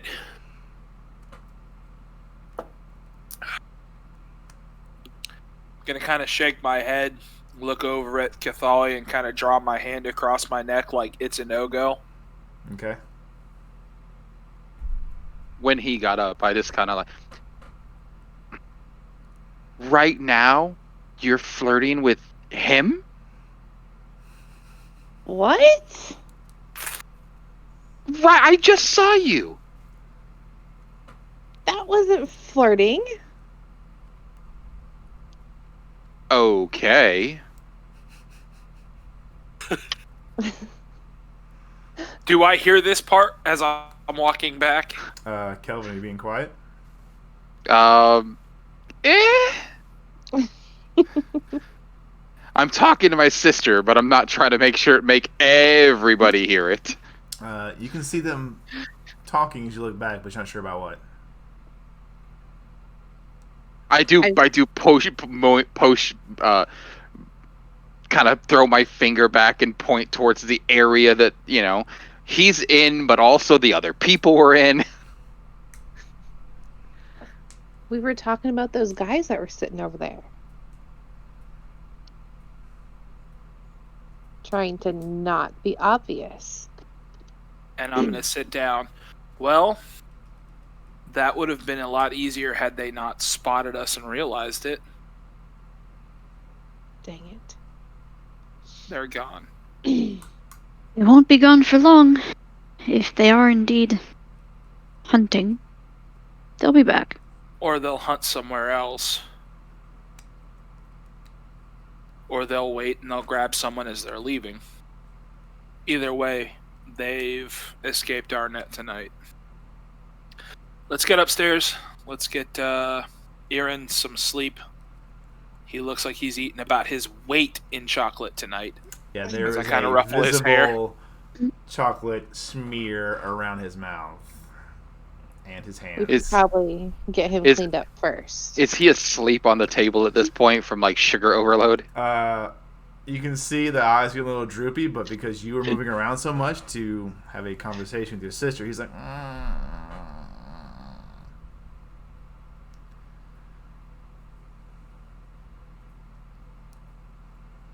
I'll pick him up and hold him and stand up and just look at my sister. We'll talk about this later.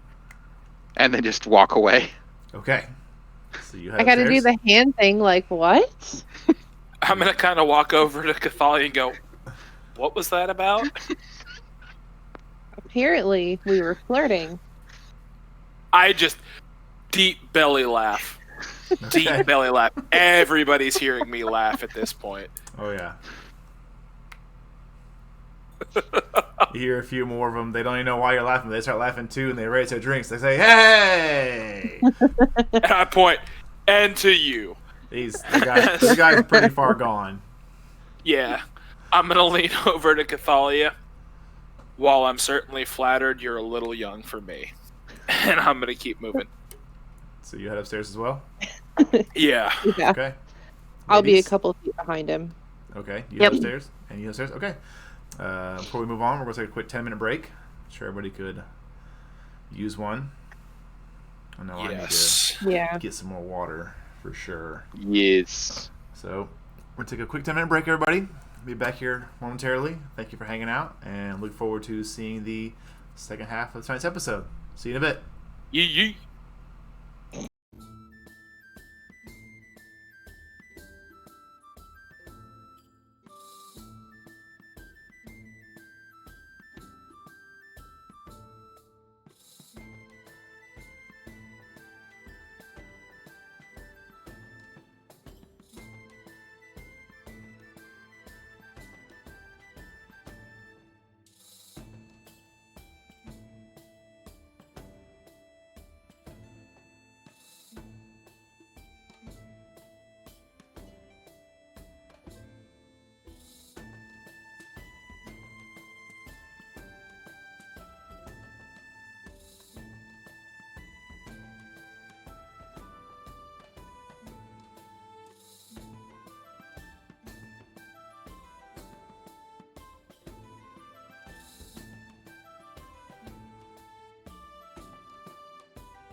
All right, welcome back, everyone.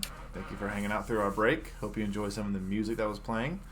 And we're going to move into, unless anyone at the table has any other business they want to see to before. Actually, yeah, never mind.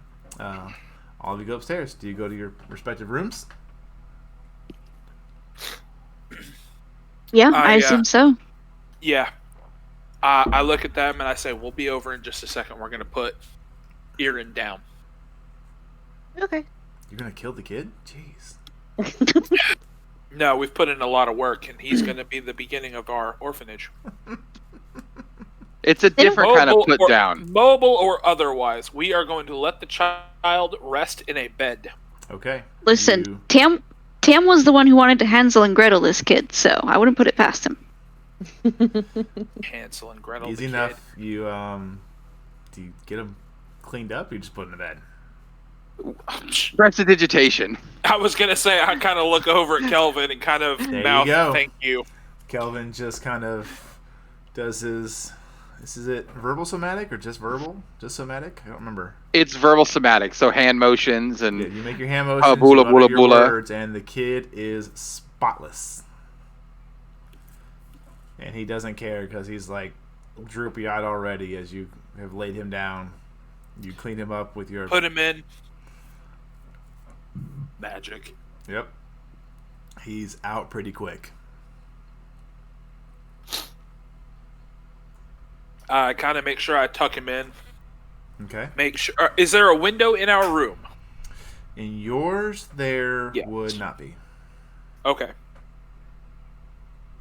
I will then motion for Kelvin to kind of step out of the room. And then I will shut the door and lock it behind us to make sure that no one can get in. Okay. The last thing I need is for someone to kidnap the kid. And there goes our whole alibi. And I knock quietly on the door before I try and open it. Okay. Because God forbid I don't want to barge in on my new girlfriend.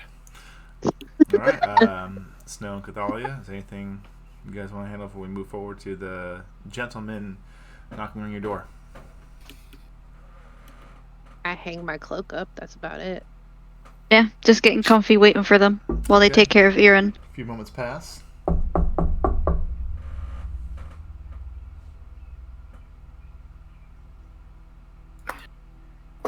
Knock, knock, knock. Yep. Knock, knock, knock. Mhm. Yeah, we're waiting for you guys to say it's okay to come in.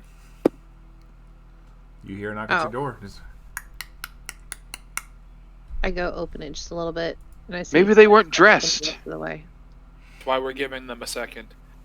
you open the door. You creak it open ever so slowly. You can see your brother just standing there, like looking at you, like, "Really? Let's go." I open the door for him. Walk in. Yeah, we step in, Okay. shut the door. All right. So we had an opportunity and missed an opportunity tonight. I kind of sit down and tell Snow and Kelvin what I saw. The two guys in the corner. Clothes matched, demeanor didn't. They looked like they were hunting. We could decide whether we wanted to try and bait them ourselves or let someone else play bait. And that's about the time that Kelvin got uppity and created enough of a distraction for them to get out.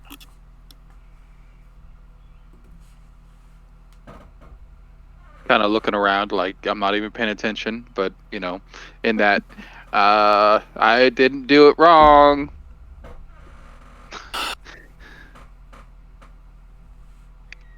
I'm sure.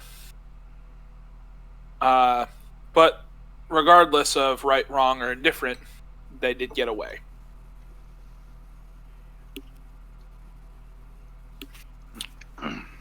But this did let us know a few things. We're in the right neighborhood to try and find someone that's less than savory, and they are not sticking to the poorer areas only to try and rob people. So, Well, there's no sense rowing from people who don't have money to begin with. Yeah, but those are also the people that would be less inclined to go to a guard.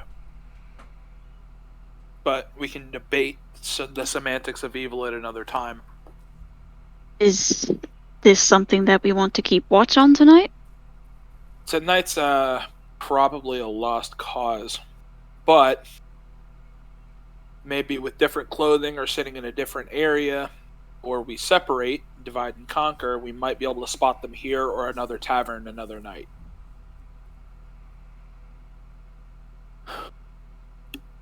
So, first things first, who are we going to get to watch Irin tomorrow? I do believe the four of us should be out actively looking. Right.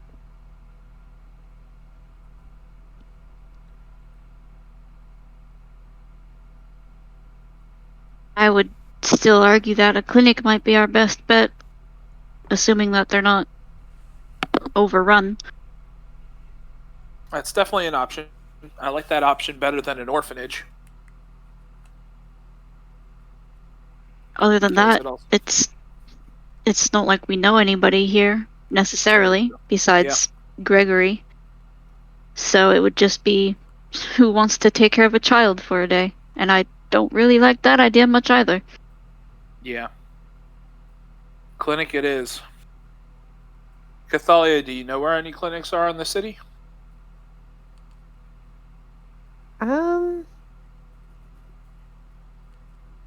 Make a history check.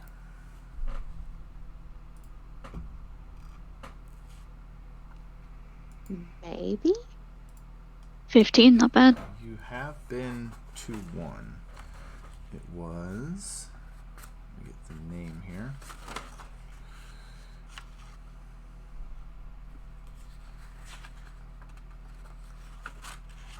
Where are you? Here it is. Gotcha. You did have to go to one through one of your travels.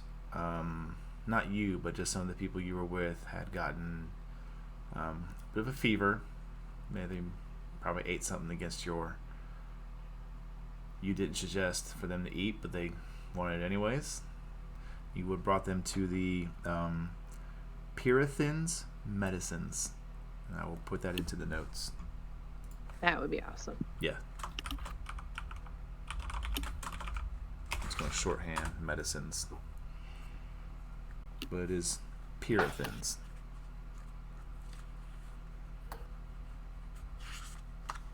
Gotcha. Well, that's a good place to leave him.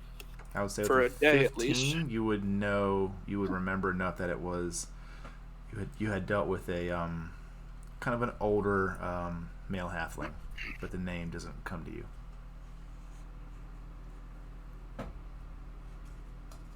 I bet dollars to sausages, it's probably Pyrethin. I mean, that is pretty a legit thought. You'd really think so. One can certainly hope. I really hope I'm not about to walk in and call him by, like, his abusive father's name or something. Oof. Might just walk in and ask for his name, rather than making an assumption. Yeah. So once we get him squared away, what are we doing next? Where do we go from here? Do we stay as all four of us? Do we separate into pairs? I don't suggest going alone for anybody. We should have backup, but No, split the party. Please. Paris could potentially cover more ground. yes, but pairs would also not have as many eyes to watch something. Exactly. So, cover more ground or run the risk of not spotting something.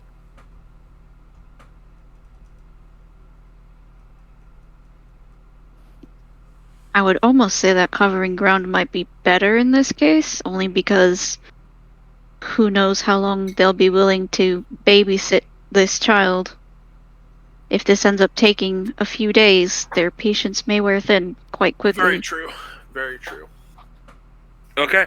We are taking them away from the duties that they are supposed to be doing. True. But it also doesn't cost them much to just make sure he stays inside and doesn't wander away. But You would maybe think. Children are quite adept at getting where they want to go. True. Very true. Yep. Okay. So that's the game plan. How are we dividing this party? It's... That's a very good question.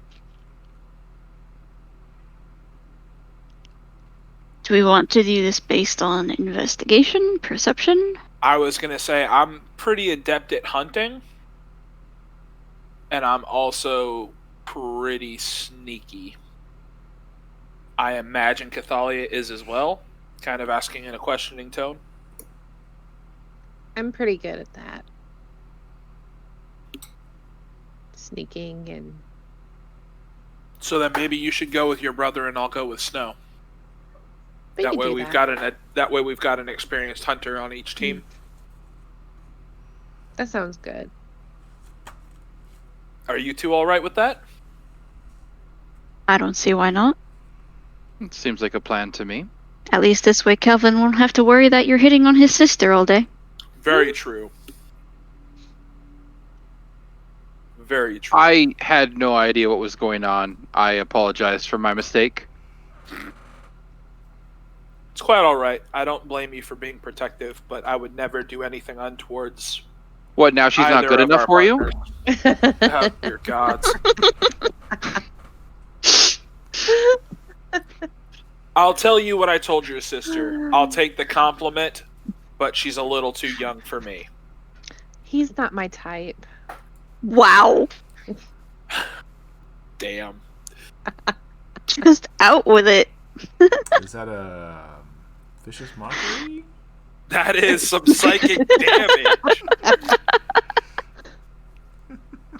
Oof. I'll accept Big that oof. rejection rather stoically. Roll a d4, see how much psychic damage you take. Big oof. Of course. Nice. All right. So now that we've got a game plan, and now that we've got a setup here, I'm gonna kind of. Do they have a window in their room? They do, yes. Can I look out their window? You can certainly try. Okay, I would like to try. Make a perception check. Ooh, 16. Okay. As you look downward from this second story window, the view you have is of the main street, and kind of you can see where you guys would have approached the tavern from. So you can look down that way. And looking down, you just... still kind of populated. Mostly people that seem to be walking probably from work, going home. You do see a single smaller patrol of guards go past. Nothing really catches your eye outside of that. Okay. No alleyways, no obvious lurkers or anything like that. Not from where you can see at this vantage point. Fair enough. Well, we've got a big hunt ahead of us tomorrow, so maybe we should get some rest.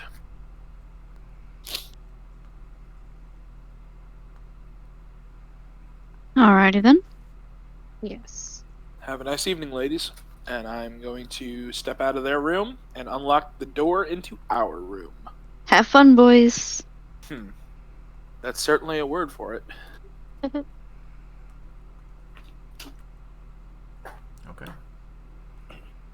Head to bed.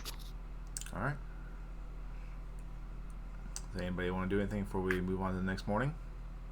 I want to I try will- to make the ground as comfortable as possible, because he is I'm gonna very lean asleep on... over.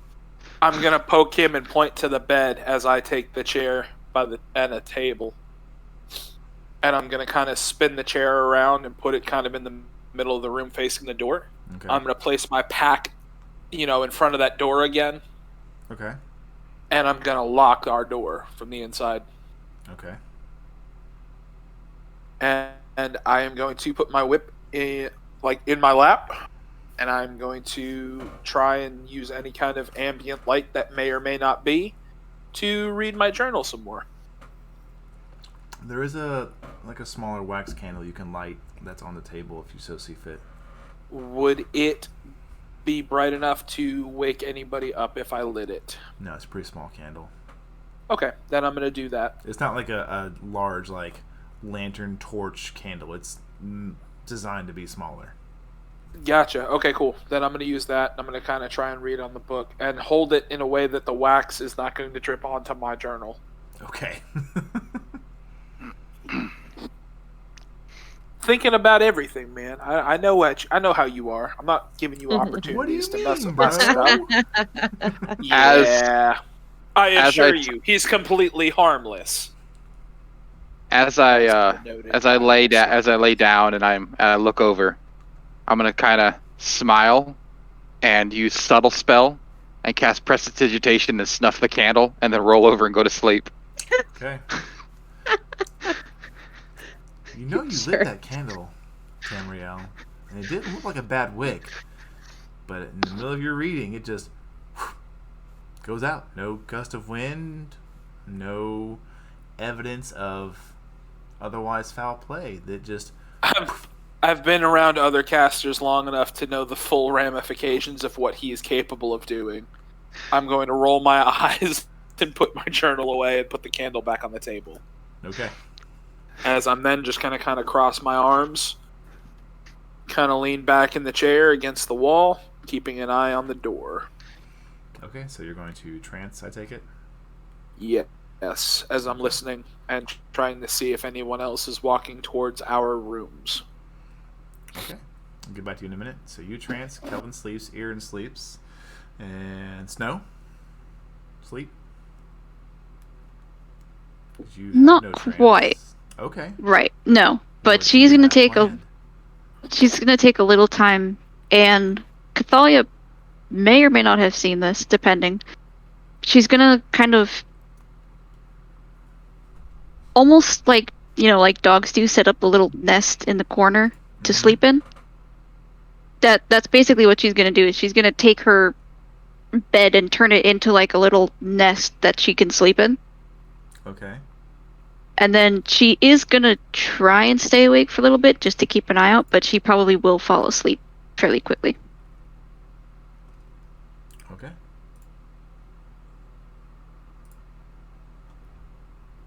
So, Cathala, you watch as, do you do this on the bed or just like in a corner? No, on the bed.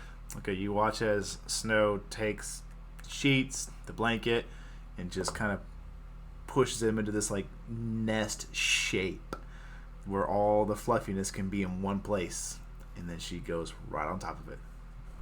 Oh my god, is she making biscuits first? Oh yeah. She's making biscuits first. Oh yeah. Do you do the little walk around? Do you do the little walk around thingy to find the perfect spot? No, she's on top of the whole thing. Just spreads herself out. So sweet. Murder Mittens making biscuits. I love it. 100%. Hang on, I gotta write that one down because I like T-shirt that one. version too.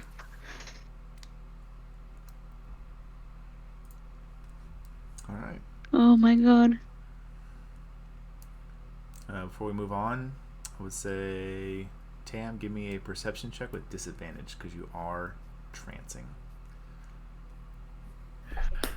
Okay.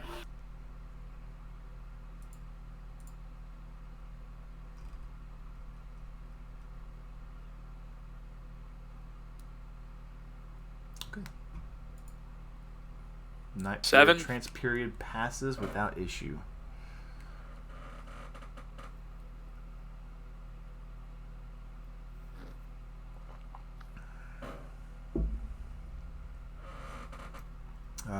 Cathalia, did you also trance, or are you actually going to sleep? Probably trance. Okay. So, with the remaining hours of consciousness, what do the two of you do, if anything? Is there a window outside my room? Outside of your room? Yeah, outside the room, like in the hallway. There would be one at the end of the hallway, yes. And the end of the hallway is not but like just one more room over because the two of you were almost completely on the end of the hallway. Right. I am going to very quietly open the door, like unlock the door, Mm-hmm. and I am going to look out the window that is over there. Okay. Just kind of looking. I mean, I realize that it is. I tranced earlier than I normally would have, so that it is still probably 3 a.m., 2:30, 3 a.m. hours of the morning. All you see Yes. is just, it's almost like a ghost town. There is just the occasional guard patrol and the random, night owls, pretty much. Yeah.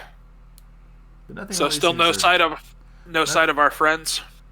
from here, nothing really seems to catch your eye because you're on the other side of the building. But you would be looking to, if you guys had continued on your path past the tavern, you were looking down that way. Mm-hmm. And what you can look into is kind of like a smaller shopping square. And across the way, you see some other brick buildings.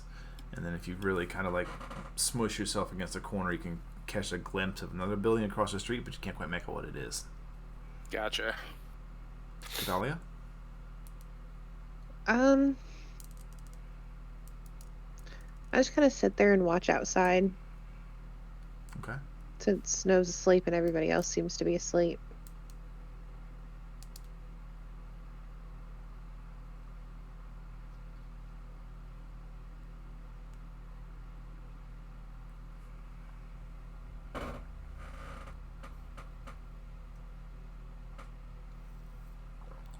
As you sit there there's like a little like writing table that's been provided right to the window.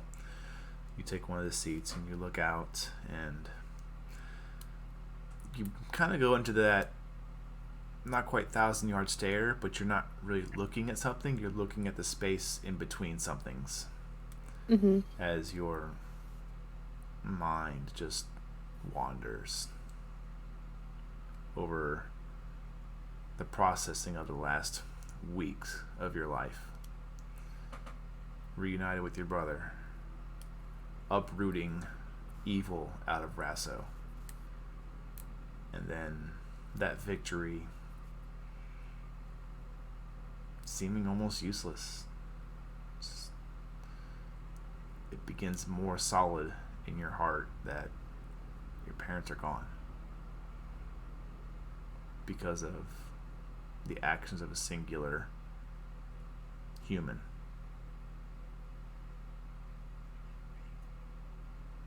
Who is somewhere, to your knowledge, within the same city you are.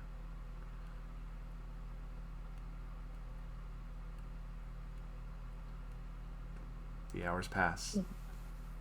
Slowly you see as it gets a little more during the morning time, Snow begins to come to consciousness along with Kelvin. You waking up as Aaron has also woken up and just started to get around. Being a child, he is up early. But the morning comes, the day is yours.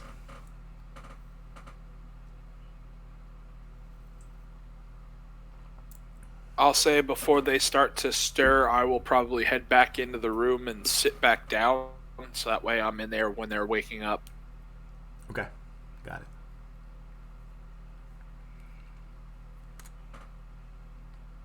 And I'll say as Aaron is starting to wake up, I'm going to look at him and be like, how would you like to hang out and help some people for a day while we go and look for somebody?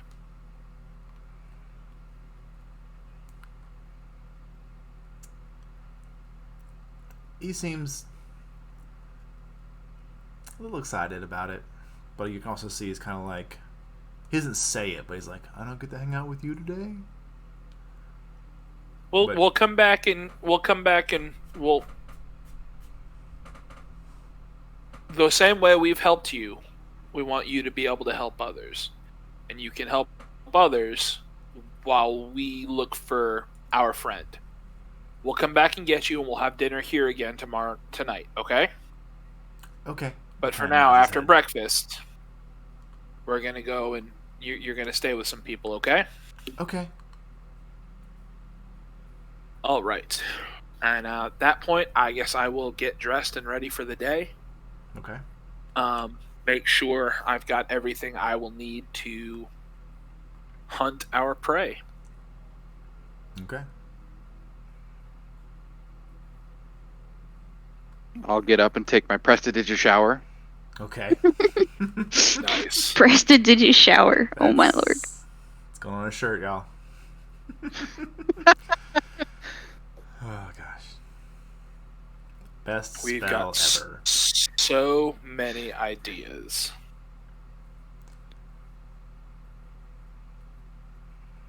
So does everybody meet up downstairs? Yeah, I'd say so. Yep. Yeah. We'll probably wait in the hallway. You guys wait in the hallway For- as you see The girls. another patron close to you guys comes out. He seems decently dressed, but right behind him you do see a female come out who's not quite as decently dressed, and they kind of share a look, and then they see there's other people in the hallway, and she just kind of quickly moves off while he just kind of stands there awkwardly silent, waiting a few seconds. Then he also leaves.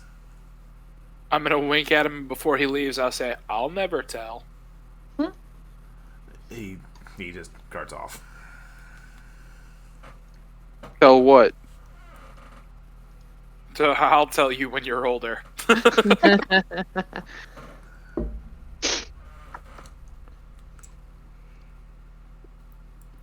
And I guess we're waiting for the girls to come out so we can go down and all 5 of us have breakfast before we find this. Hold on, I wrote it down. Pyrithin's medicines. Okay. Say all of you breakfast. Yes. 10 silver. So gold. I got it today. All right. Win. You sit down a gold coin, and Danielle is there, awake already. She nods, takes your orders for food. A few moments pass, and she's back pretty quick. You can tell they were kind of expecting people who had stayed the night to also have breakfast. So she comes back out with just kind of like some rather nice like breakfast pastries, kind of a hot cider, non-alcoholic. And then she also sets down, she does set down 2 different pastries. One of them seems to be kind of drizzled with honey.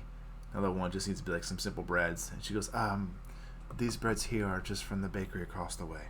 If you like them, you can go get some more there. Excellent. Thank you, Danielle. Of course. Anything else for y'all? I think that'll be it for right now. All right. And you paid for 2 nights, I believe I overheard. Mm-hmm. Will you be having dinner here? Yes, this evening. Okay. We will. And she kind of eyes over to Kelvin, and then back to you, Tamriel. We'll be prepared.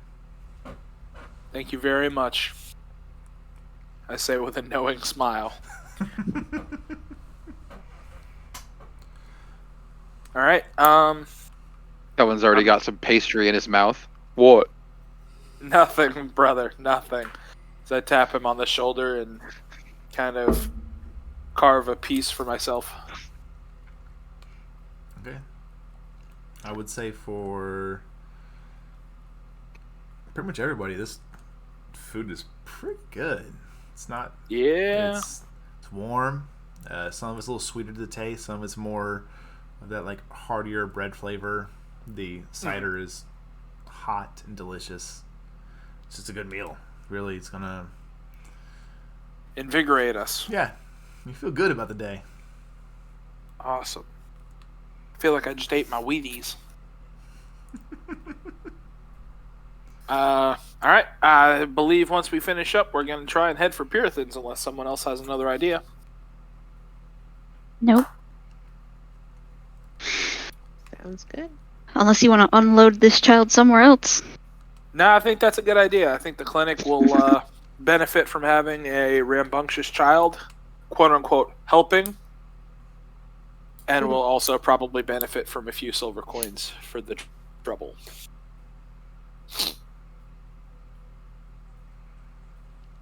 Okay. So, do you head out all together? I would say so. We'll probably split up once we drop off Erin. Yep. Okay. So, all of you together, and Cathalia, you lead them through the city a bit. And it goes a little bit further in, but not too much further. She only moves in probably about 10 minutes. At this point, you feel like you've explored maybe a very small fraction of this large city. It is, once again, just well-built, beautiful, and a marvel, really, to most of you who have not seen such a city. Just brickwork, lumber work. There's all kinds of people throughout the streets this time of day. You know, people... Try our free breads over here. Great, delicious stuff. Another guy, smoked meats, ready to go. And another one, just, blacksmith working. You see, as you're going, you're just seeing shops, trades. It's a city. It's big. Yeah. I'd say I'm keeping an eye out for anybody that's a little less than honest. Okay.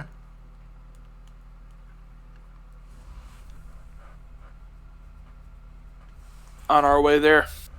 All right, give me a Cathalia, perception you check. can perception, you said? Yeah. Oh, Very nice. 23 total. 23. Very nice.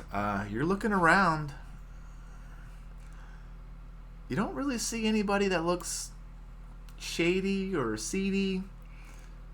You do see a group of individuals that seem to be kind of keeping themselves, but they're a little bit off to the side and not in the path you're currently walking.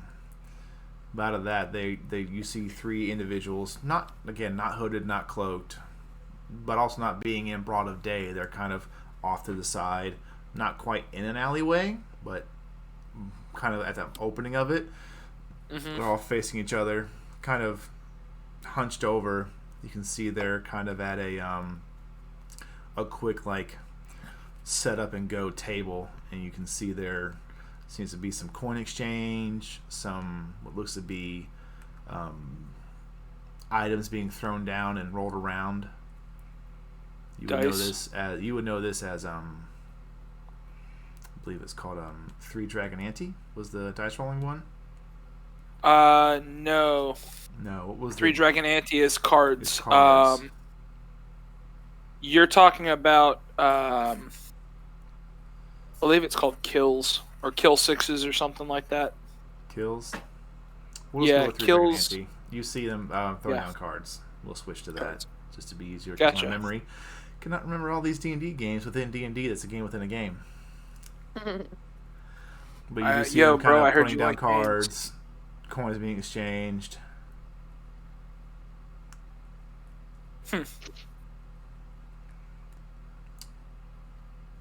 We should probably pick up a deck of those for ourselves on our travels. Probably wouldn't hurt. Among many other things. Just kidding. Yeah.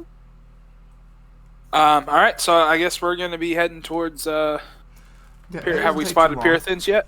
Do what? It didn't take too long. You get past them by about another 2 or 3 minutes, and you come up to a... Okay. Let's see here. Kind of a brick, almost like a cabin-looking place. Doesn't quite look like an actual clinic or a building. It definitely seems it was built after the fact, or in place of something else, but it has more of a cozy cabin look to it.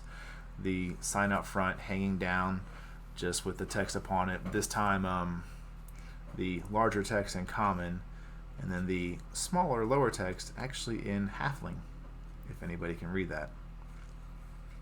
Nope. Nope. No one notices what the other language is. He's like, oh, those are symbols. Common and not so common. Yep, that's what you got. I believe we found our place. So, Kelvin or Erin, are you ready to play nurse today? And he just like looks at you, not quite understanding the word. Are you ready to help today? Yeah. All right. So I'm going to put my hand kind of on his shoulder and kind of guide him in ahead of me as I open the door for both of us. Alrighty then.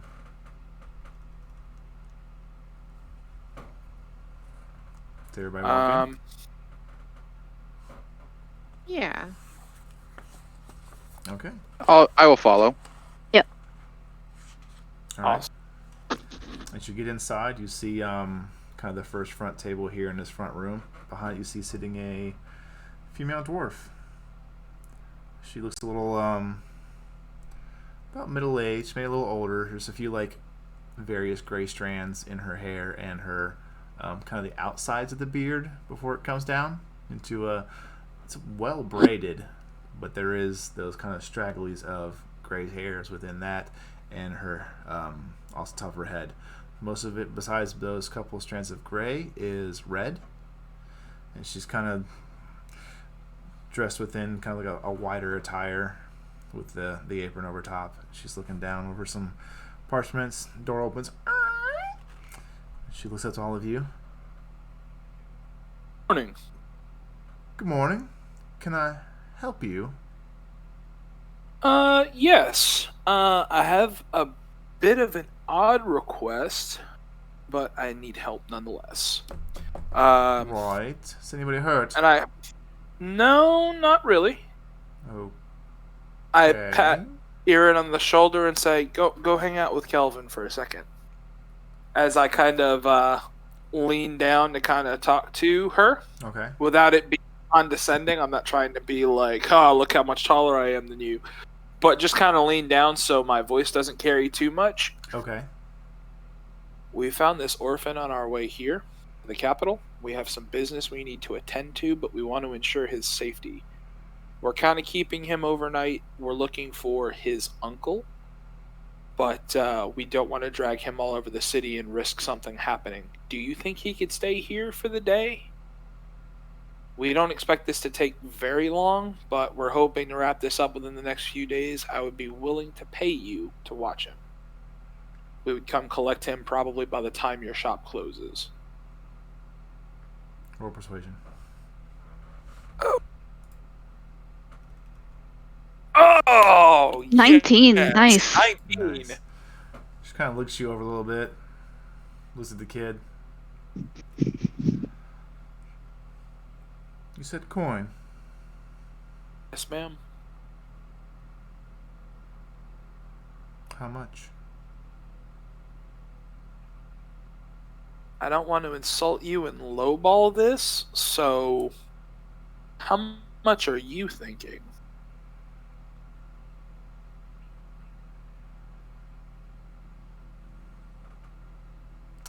$5 gold. 5 gold? For the day. It's a clinic, not an orphanage.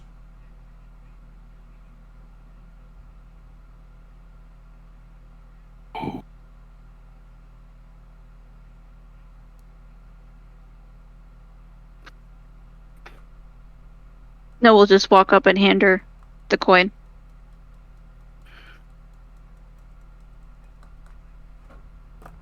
Thank you, dear. He might even be of some help to you. He's seemingly quick to learn, so.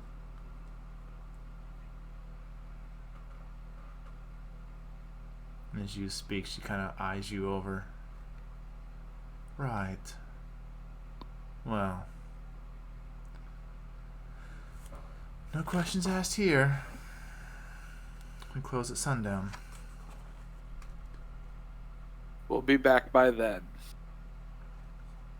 Pleasure doing business with you, darling. Oh, the pleasure's all ours.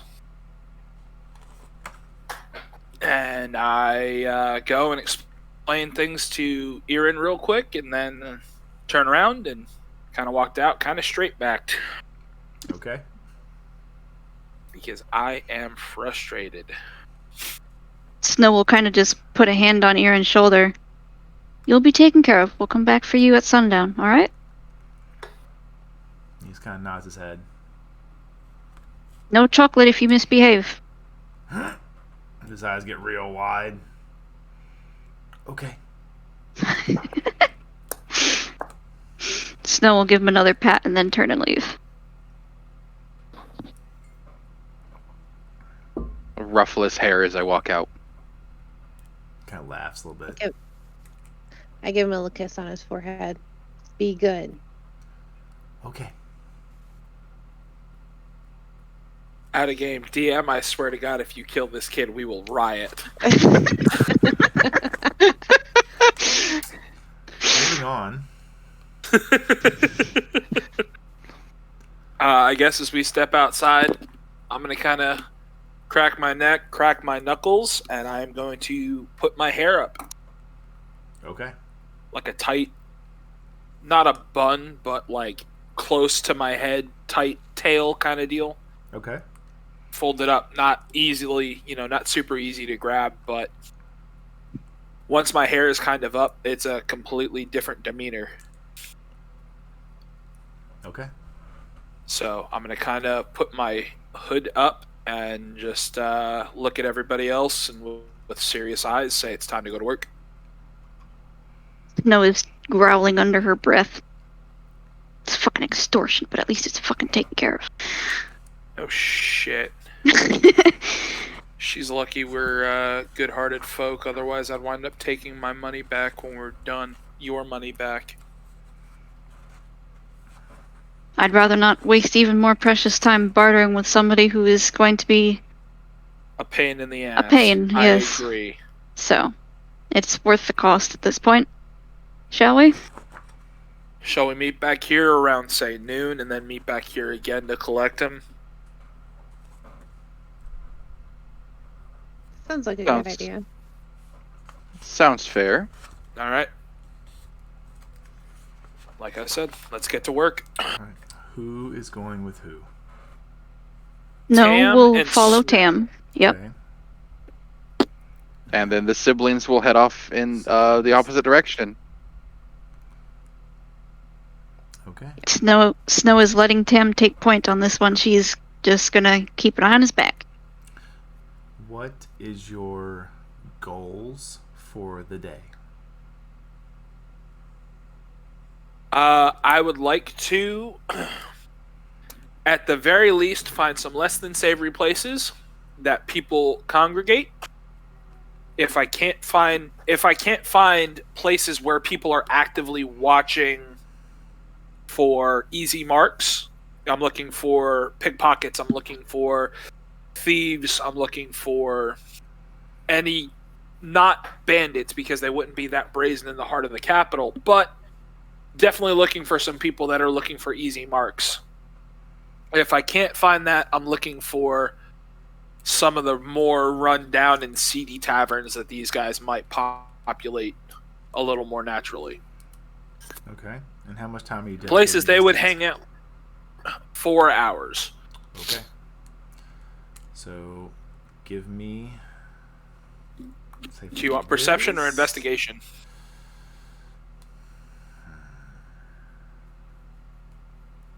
Are you going to be communicating with other individuals, or are you just going to base solely on sight? Mostly on site. I'm not asking a lot of questions. Okay, give me a perception check.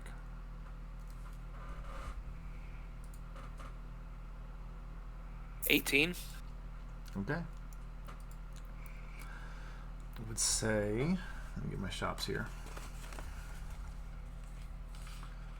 In your 4 hours, you are not able to walk the entirety of the capital. Right. But you are able to, using your ability to kind of watch as the quality of individuals on the streets shifts from higher class to lower class, you're able to maneuver your way into those less patrolled areas. And you do come across a few places. As you're looking around, you do notice one of the stores that is in an area that's less watched or less traveled by the guards. You do notice one place called the Copper Table.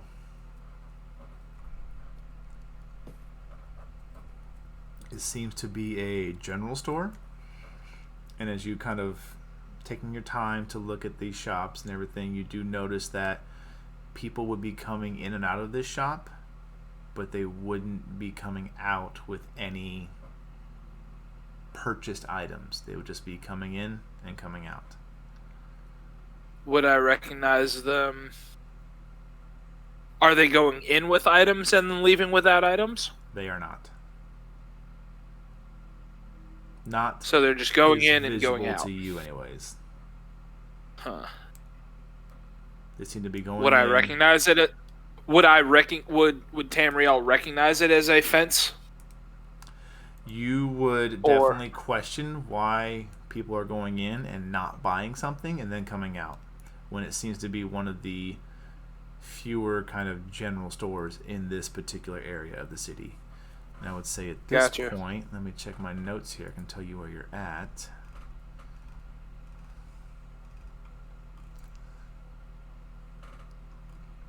You would be not too far. You'd be kind of in this space between what's known, what you've come to kind of over here as the Earth Ward and the Spiraling Square.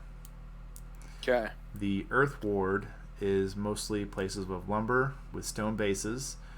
Seems to be kind of the norm. And they're poor, but not super poor. But as you get kind of closer to the outskirts of before you hit the wall, they turn into less lumber with stone bottoms and more just all lumber. Gotcha. You kind of notice there's a few craftsmen here and there, but they're less open buildings at that point. Like, normally a blacksmith has like an awning over it. They're more enclosed. They have a place to actually, it's a building. It's not like an open area with, like an overhang. Right.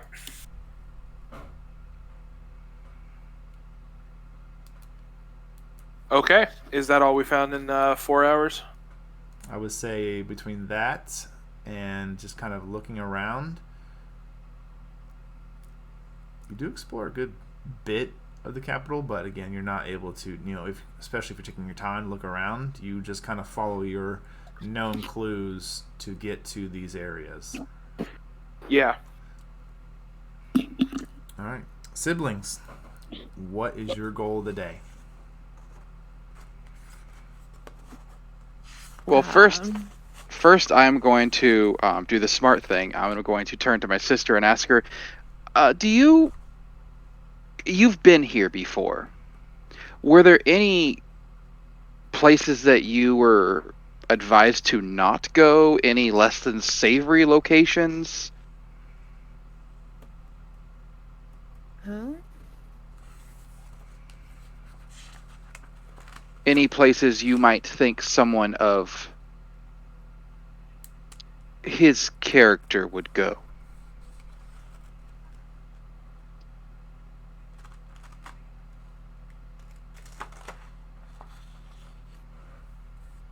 Sorry, I was interrupted.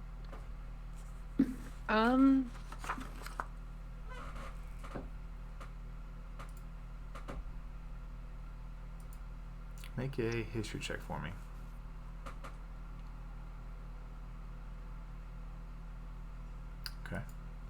You do remember one place you were told to someone like you probably wants to stay away from this place, and it is just outside of the Earth Ward.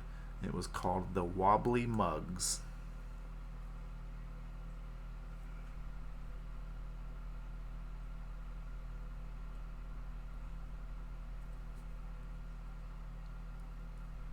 I was told it'd be a good idea for someone like me to not go near the Wobbly Mugs. But I'm guessing that would be a good place to start. Possibly. I'm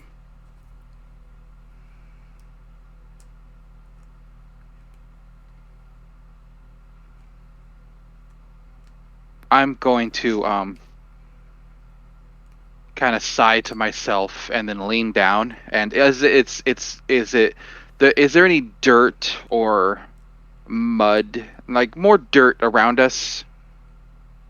If you're still just outside the tavern, there would be a bit of dirt where the intersection is of these two roads, kind of on the corners where they didn't quite get the cobblestone all the way around.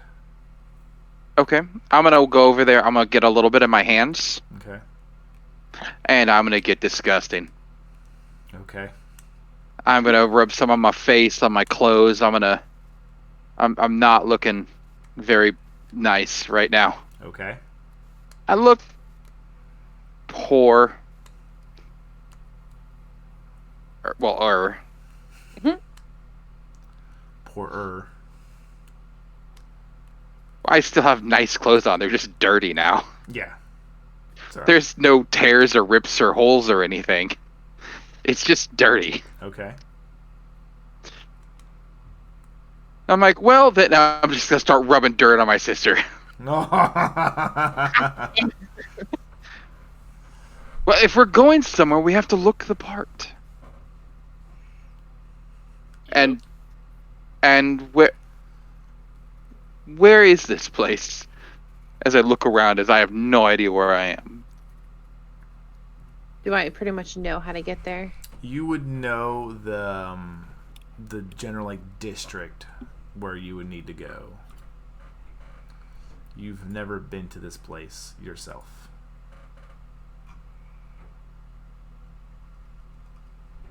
I know about where it is. Let's go.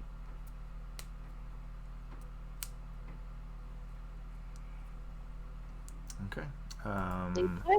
Who will be heading this up? I'm guessing me. Give me.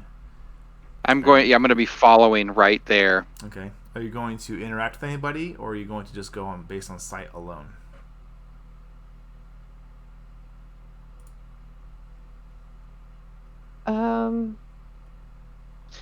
Probably wait until we get a little bit closer to where I think it is, and then I'll kind of ask somebody that looks like they might know where it's at. Okay. Give me investigation then.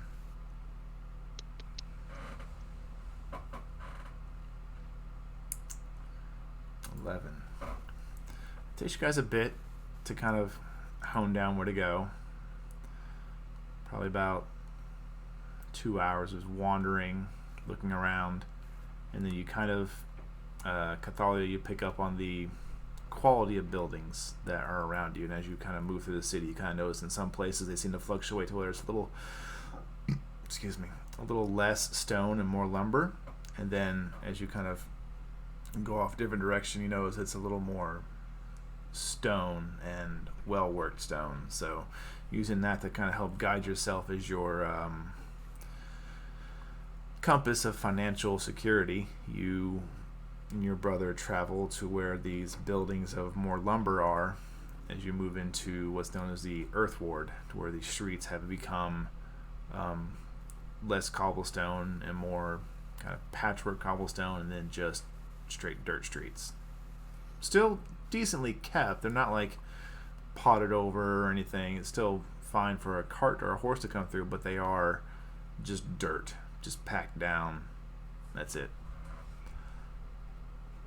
Kind of being around here a little bit, talking to some people, keeping your intentions to yourself, I imagine, you do find kind of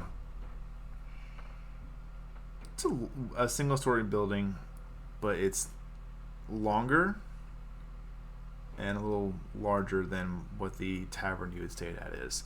So you would imagine if floor space alone, this is probably as large as the 2-story building you had stayed in last night.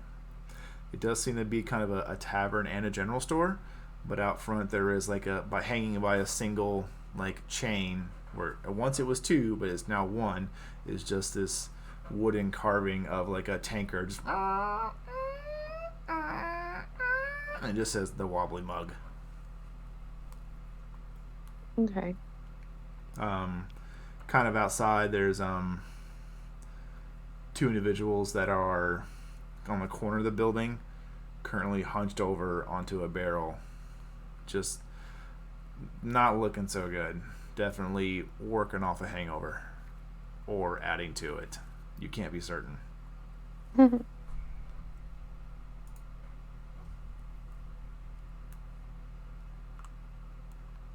All right, I'm gonna Kelvin. straighten up a little bit, like I know what I'm doing. I'm gonna walk in the front door. Okay. You walk I will be inside. shortly behind him. Inside, you do see 3 other people. 2 females, 1 male. One of the females is a halfling. One of them is a human, and the male is also a halfling. But they are not together, like around each other. They seem to be just in various spots. One of the females is sitting at the kind of like a half bar for this tavern portion of this area, and the other 2 seem to be standing towards the front counter. And then behind the counter, you see looks to be a female elf.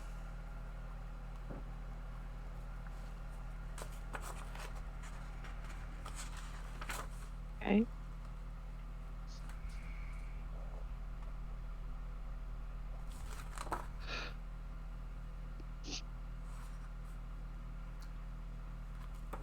Going to move over, kind of nod my head towards Cathalia and walk over towards the bar, making sure that I'm not next to directly anyone else, except for maybe my sister. Okay. I walk up to the bar. Okay. You walk up to the bar.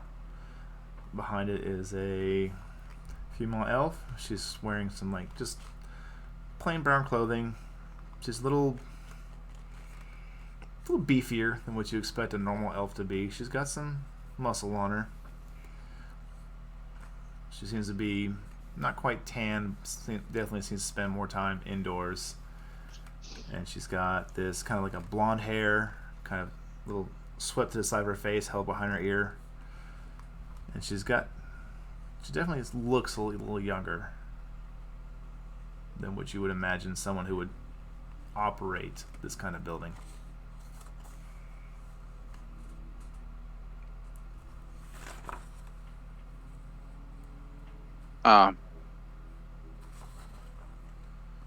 She kind of looks you up and down.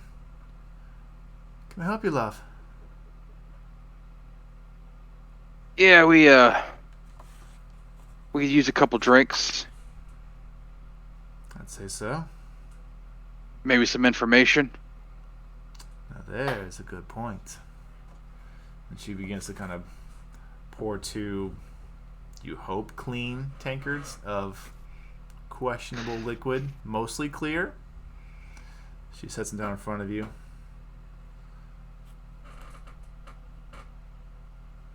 Silver for both. Certainly You still- cheaper. I'm going to put down a gold, but I'm going to keep a finger on it. All right.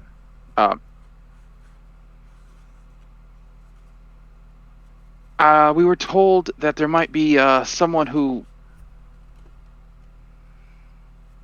could help us find some work here. And she puts one of her a little more delicate fingers on it, right next to yours. Just tink. Well, if you've got the skills, I can always find a job for you around here. Always something to do in the capital. I'm sure there is. What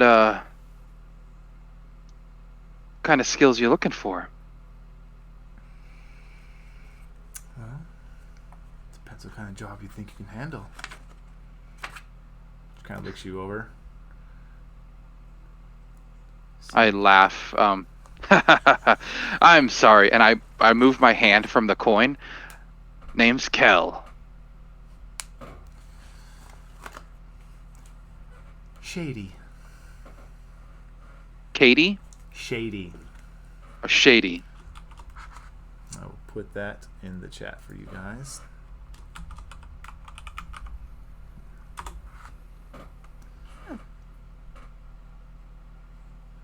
My name's Shady, and she slides the coin over. Well,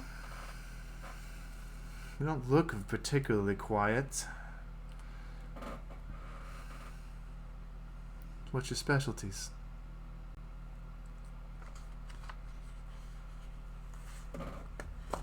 She is. This is Thea. Okay.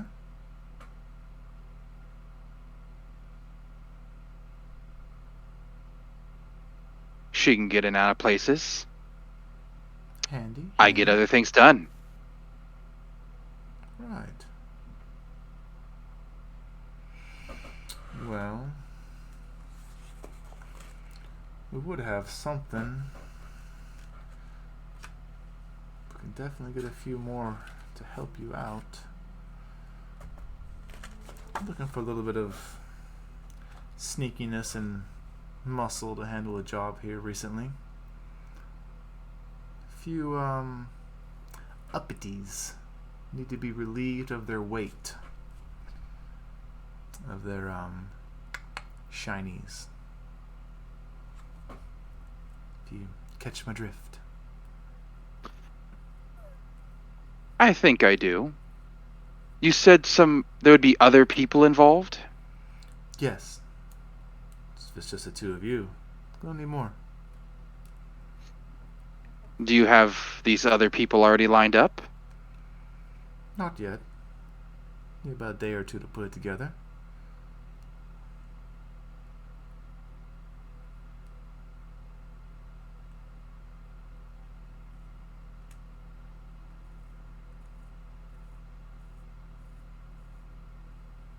Thea? Hmm? What are you thinking?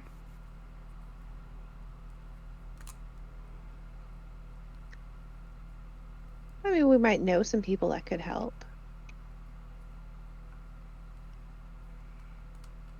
How many? 2. If you think that 4 we can get it done, it'll save you from me taking a bit of the cut, or a bigger portion anyways, for finding help.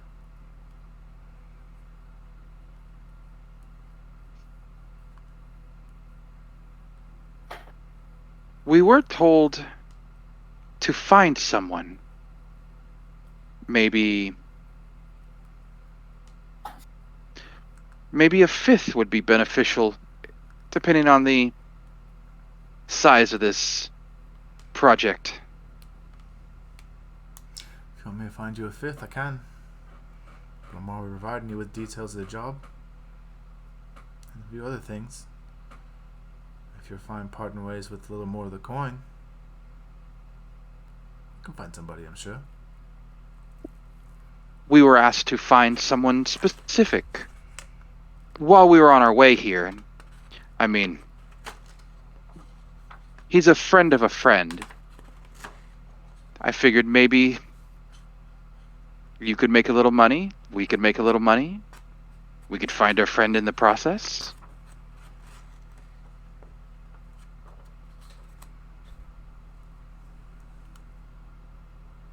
Make a deception check.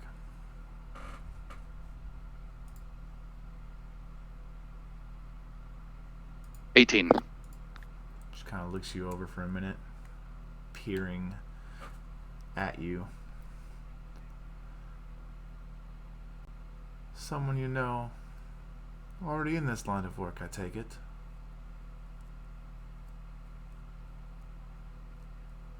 Yes, a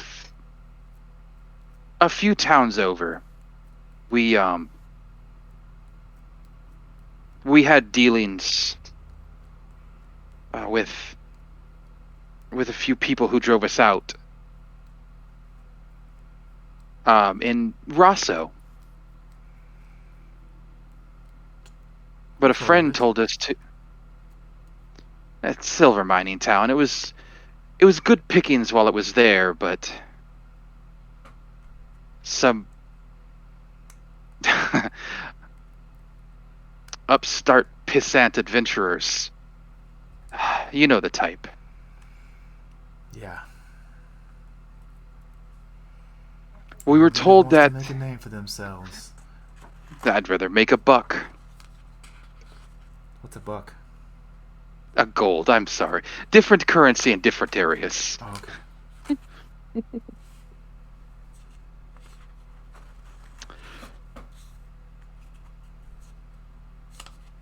Well, But this friend you- got a name? Yeah, Thea, you were the one who talked to them. What was their name again?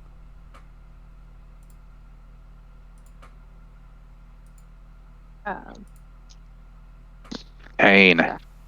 Yes, sorry. I forgot how to pronounce it. Tane. Tane. You can see she kind of hears a name and kind of looks past the two of you in like just a thinking manner. Scratches her forehead a little bit. I don't know this name. I'd have to find him. You sure he's in the capital? That's the last we heard. Well, I can put the word out. It will definitely be worth your time. All right. We can make sure of that. Give me a few days. And you see she kind of, at this point, has taken a very small piece of paper and some ink. Starts jotting it down. Your name's again. Hell. Mm-hmm. And Thea. All right. She looks both of you over again. You can tell she's really trying to read into both of you. She believes what you're saying. Well, 2 days. Shady can find anybody in that kind of time.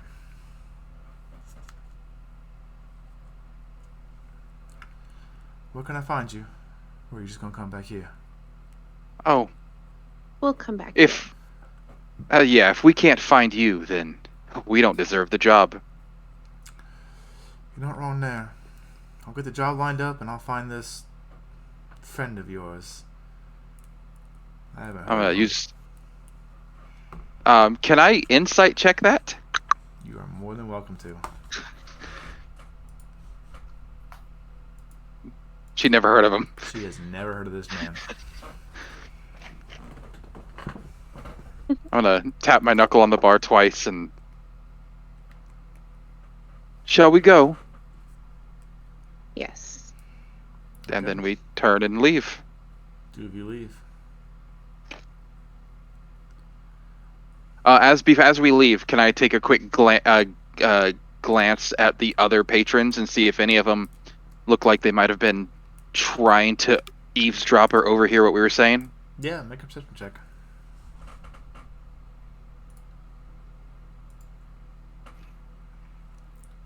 They seem to be mostly dealing with their business. One of them may have looked up once or twice, but they didn't seem to be actively listening to what you were dealing with.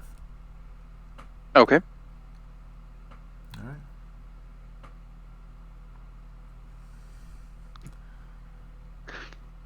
Yes, they were. But your portion of stay is complete. So everybody meet back up at the clinic. Yeah, Yeah. that's where we agreed to meet at noon. Noon? Okay, so at Yes. Yeah. noon, all of you stroll up to this place.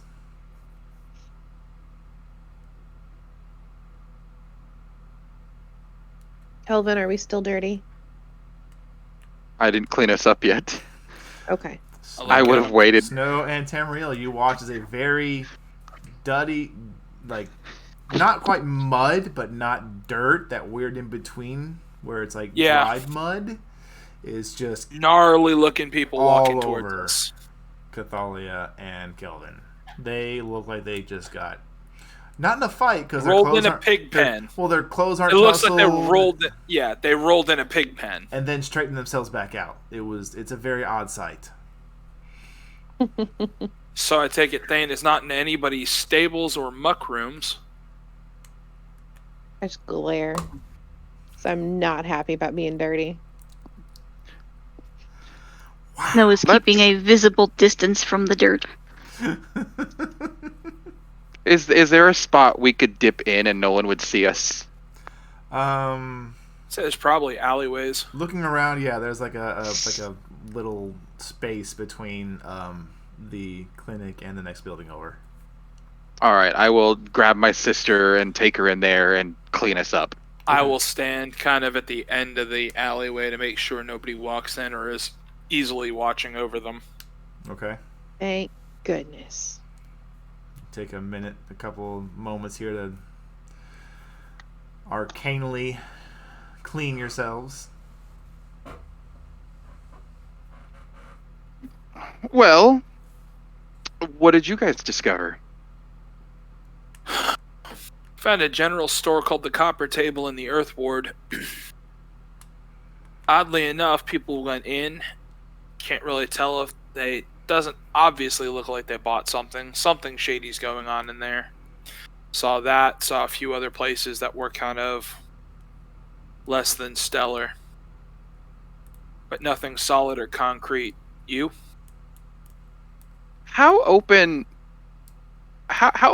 are you, Tam? Open-minded how? Well, just that. How open-minded are you? I kind of look at him and with more steel in my voice, open-minded how?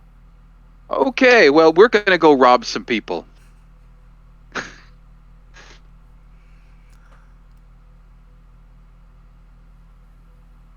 I'm not... Well, I am serious. I got us a job. He sure So did. you found someone. We have, in a few days, a job to rob some wealthier people. It's a 5-man team. Who's the fifth man? Well, Aaron. yes. Well, there's 5 of us. There's 4. I just motioned to the clinic. No, I told them that it would be worth their while if they found we have a friend of a friend after we were kicked out of Rosso by some upstart I'm following pissant now. adventurers. I'm following now. So you're hoping they're going to find him for us? Well, yes. We only have to worry about one of our party, and I'm pretty certain we can find some type of disguise or excuse why she is sick.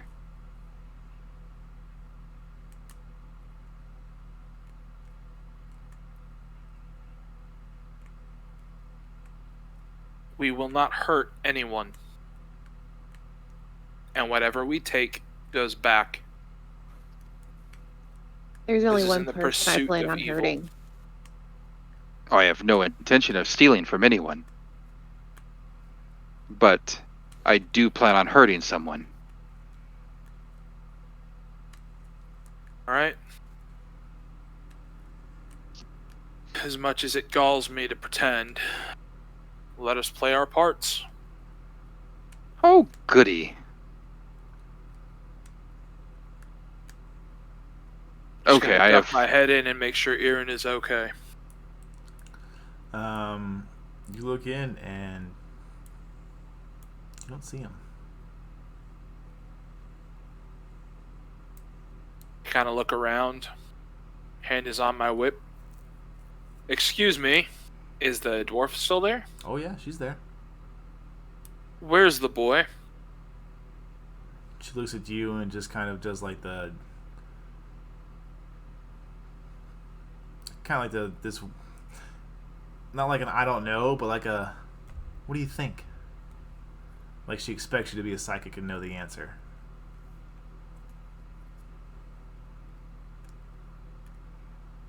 And I kind of take a better look around. Since you'd only just kind of peeked in the door, you didn't see him. But as you put like the top half of your body past the door frame, you can see he's off to the side on the bench, just taking a nap. No. Nod. And then shut the door and go. Okay. I think that'll be a good point for us to end tonight's session. Yeah. What the heck just happened? You We guys became are criminals, people. This is awesome. Oh my god. We're not criminals yet. You took a job as criminals. Wow, I can't Really believe that good job almost maybe lying. worked. This better pay off. Yeah, Kelvin. Oh, it's gonna pay. It just might not be good. It better give us what we're after. One You can never only know. hope.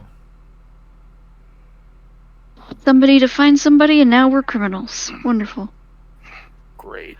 We have not done anything wrong yet. Yet. Yet. I am excited for next week already.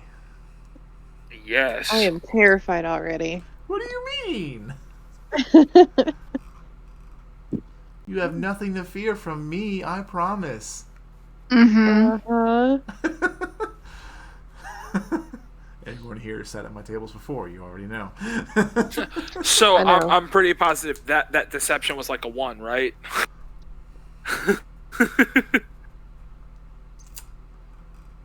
We're not.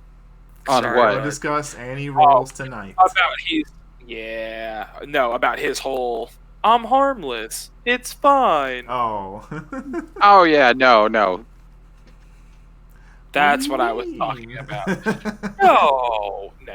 Yeah. Not me. You. We know you, sir. Oh my. Alright, well, In any case, next week will be fun. yeah, tons Yes. of fun.